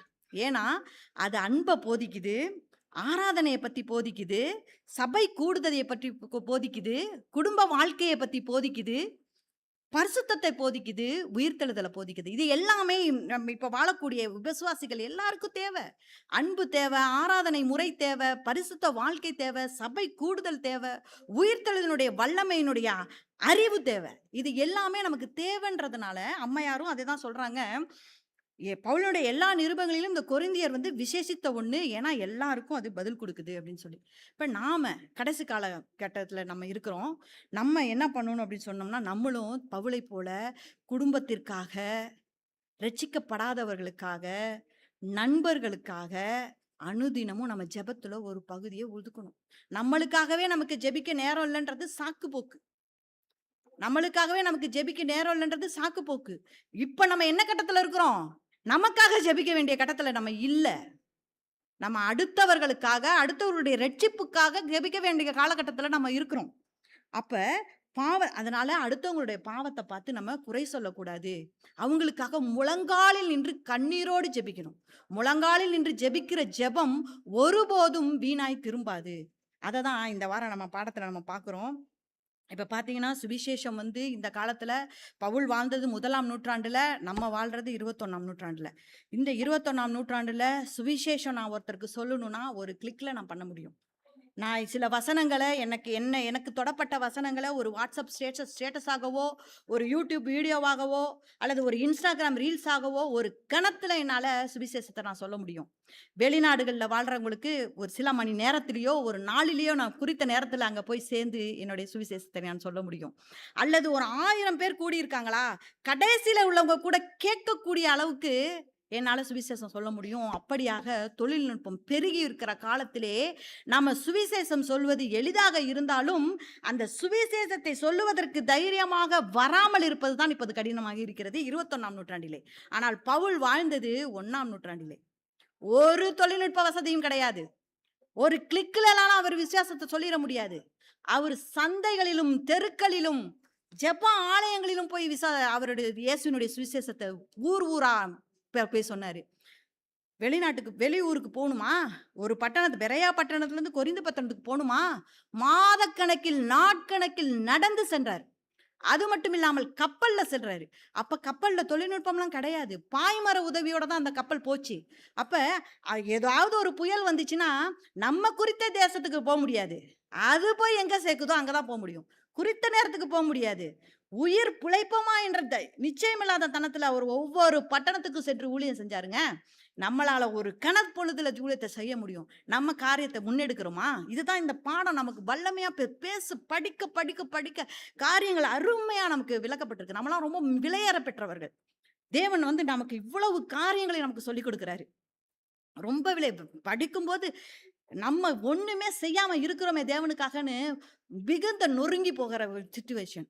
அதே மாதிரி சுவிசேஷத்தை கேட்ட விசுவாசிகள் 1ஆம் நூற்றாண்டுல எப்படி இருந்தாங்க தெரியுங்களா?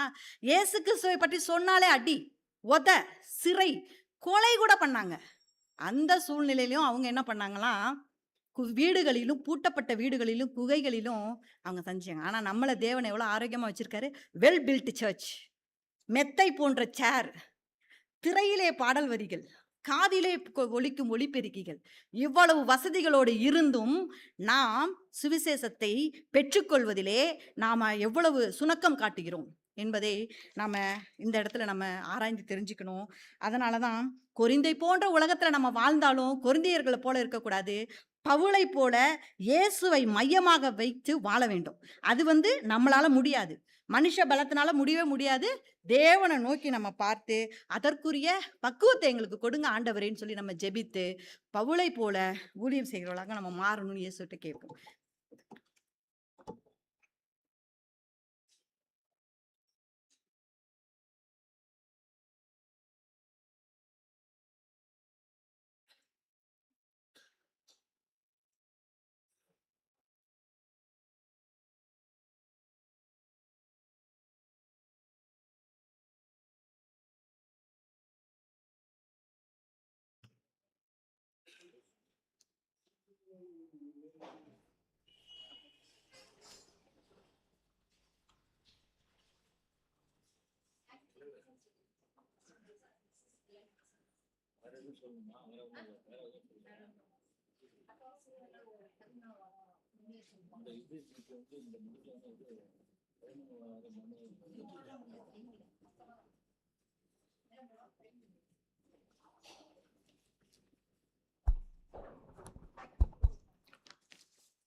இன்றைய ஓய்வு நாள் பள்ளியில் இந்த ஓய்வு நாள் பள்ளி பாடங்களை நமக்கு நேர்த்தியாக நடத்தி கொடுத்த மிஸ்டர் நெல்சன் அவர்களுக்கும் மிஸ்ஸஸ் ஹெலன் நெல்சன் அவர்களுக்கும் ஓய்வு நாள் பள்ளியின் சார்பாக நன்றியை தெரிவித்துக் கொள்கிறோம்.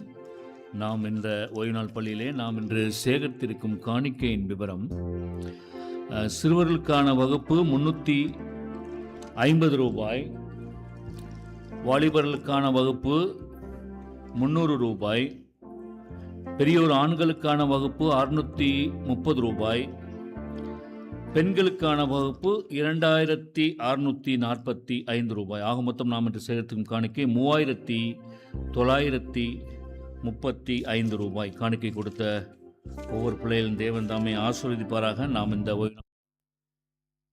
நிறைவு செய்யத்தக்கதாக இந்த ஓய்வு நாள் பள்ளியின் ஆசீர்வாத பாடலாக நம்ம யாவரும் எளிமை என்று பெரிய பாட்டு புத்தகத்தில் 186வது பாடலை பாடுவோம். 186வது பாடல் ஓய்வு நாள் பள்ளியின் நிறைவு ஜெபத்தை மிஸ்டர் ஜிக்கோ அவர்கள் முன் வந்து எடுப்பார்கள். நம்ம யாவரும் எளிமை என்று பாடுவோம். யாவரும் எளிமை. சிலுவையின் நிழலில் அனுதினம் அடியான் சாய்ந்திடை பாடிடுவேன். சிலுவையின் நிழலில் அனுதினம் அடியான் சாய்ந்திடை பாடிடுவேன்.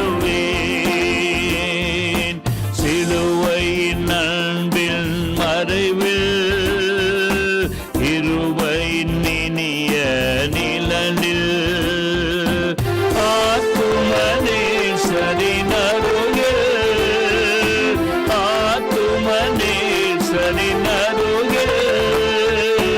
அடைகிறேன் ஆறுதல் மனதில். சிலுவையின் நிழலில் அனுதினம் அடியான் சாய்ந்திடை பாரிடுவேன். பாவ பார சுமையதால் சோர்ந்தேன் கலந்த என் ஜீவியமே. பாவ பார சுமையதால் சோர்ந்தே தளர்ந்த என் ஜீவியமே. சிலுவை அண்டை வந்ததினால் சிறந்த சந்தோஷம் கண்டதினால் இளைப்படையாது மேலோகம், இளைப்படையாது மேலோகம். கேகுவின் பரந்தே வேக சிலுவையின் நிழலில் அனுதினம் அடியான் சாய்ந்திடை பாரிடுவே. இன்பம் சுரந்திடும் திருமொழி கேட்டு என் இன்னல்கள் மறந்திடுவே. இன்பம் சுரந்திடும் திருமொழி நினைவுகள் மறந்திடுவே. திருமறையில் இசைநாதம் தேனிலும் இனிய வேதம் தரும் எனக் கனந்த சந்தோஷம், தரும் எனக் கனந்த சந்தோஷம், தீர்க்கும் என் இதயத்தின் தோஷம். சிலுவையின் நிழலில் அனுதினமடியான் சாய்ந்திடை பாரிடுவேன். எவ்வித கொடிய இடருக்கும் அஞ்சேன், இயேசுவை சார்ந்து நிற்பேன். எவ்வித கொடிய இடருக்கும் அஞ்சேன், இயேசுவை சார்ந்து நிற்பேன். அவனில் வியாகுளம் வந்தால் அவரை நான் நன்றி கொண்டாள். அலை மிகும் மோதிடும் மண்ணால், அலை மிகும் மோதிடும் மண்ணால் ஆறுதல் அளிப்பாரே சொன்னார். சிலுவையில் நிழலில் அனுதினமடியான் சாய்ந்திடை பாரிடுவே. சிலுவையின் நிழலில் அனுதினமடியான் சாய்ந்திடை பாரிடுவே.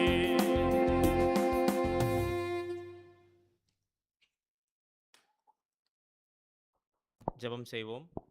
ஆபிரகாமின் தேவனும் ஈசாக்கின் தேவனும் யாக்கோபின் தேவனும் ஆகிய எங்கள் முற்பிதாக்களின் தேவனே, எங்கள் நல்ல மெய்ப்பரே, பெரிய மெய்ப்பரே, பிரதான மெய்ப்பரே, ஆலோசனையில் பெரியவரே, செயலில் வல்லவரே, அப்பா இதோ இந்த பரிசுத்தமான நேரத்திலும் உமது பாதப்படியிலே வருகிறோம். அப்பா ஆண்டவரே, நாங்கள் இம்மட்டும் நிர்மூலமாவாமல் நிற்பது உமது சுத்த பெரிதான கிருபை. ஆண்டவரே, ஆண்டவரே இந்த நேரத்திலும் நீங்கள் எங்களோடு பேசுனீங்க. ஒரு நல்ல ஒரு பாடத்தை நாங்கள் படித்தோம். அப்பா ஆண்டவரே, பவுலார்னுடைய ஊழியத்தின் வழியாக நாங்கள் அநேக பாடங்களை நாங்கள் கற்றுக்கொண்டோம். ஆண்டவரே, அந்த ஊழிய பாரம் எங்கள் ஒவ்வொருவரிலும் காணப்பட நீங்கள் எங்களுக்கு பலத்தையும் ஞானத்தையும் தாங்க. ஆண்டவரே, ஆண்டவரே நாங்கள் தான் இந்த கடைசி கால எலியாக்கள் என்பதை நாங்கள் உணர்ந்து ஆண்டவரே, இந்த நித்திய சுவிசேஷத்தை இந்த உலகம் முழுவதும் எடுத்து செல்ல எங்களுக்கு கிருபை தாங்க. ஆண்டவரே, ஆண்டவரே இந்த நேரத்திலும் ஆண்டவரே நாங்கள் தெய்வீக ஆராதனைக்குள்ளாக நாங்கள் கடந்து செல்ல இருக்கிறோம்.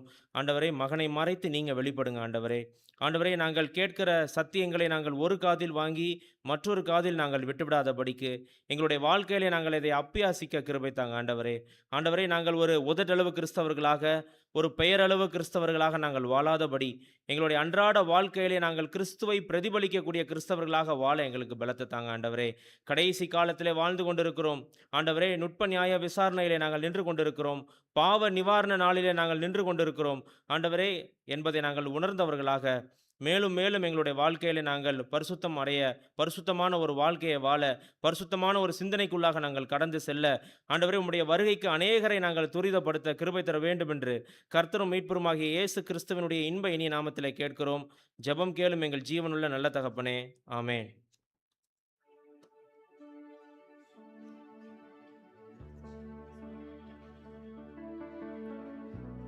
ஓய்நாள் பள்ளியின் புத்தகம் வந்து 25 ரூபாய். கொடுக்க யாரையும் கட்டாயம் அல்ல, கொடுக்க விருப்பப்படுறவர்கள் 25 ரூபாய் அந்த ஓய்நாள் பள்ளி புத்தகத்துக்கு கொடுக்குமாறு கேட்டுக்கொள்கிறேன்.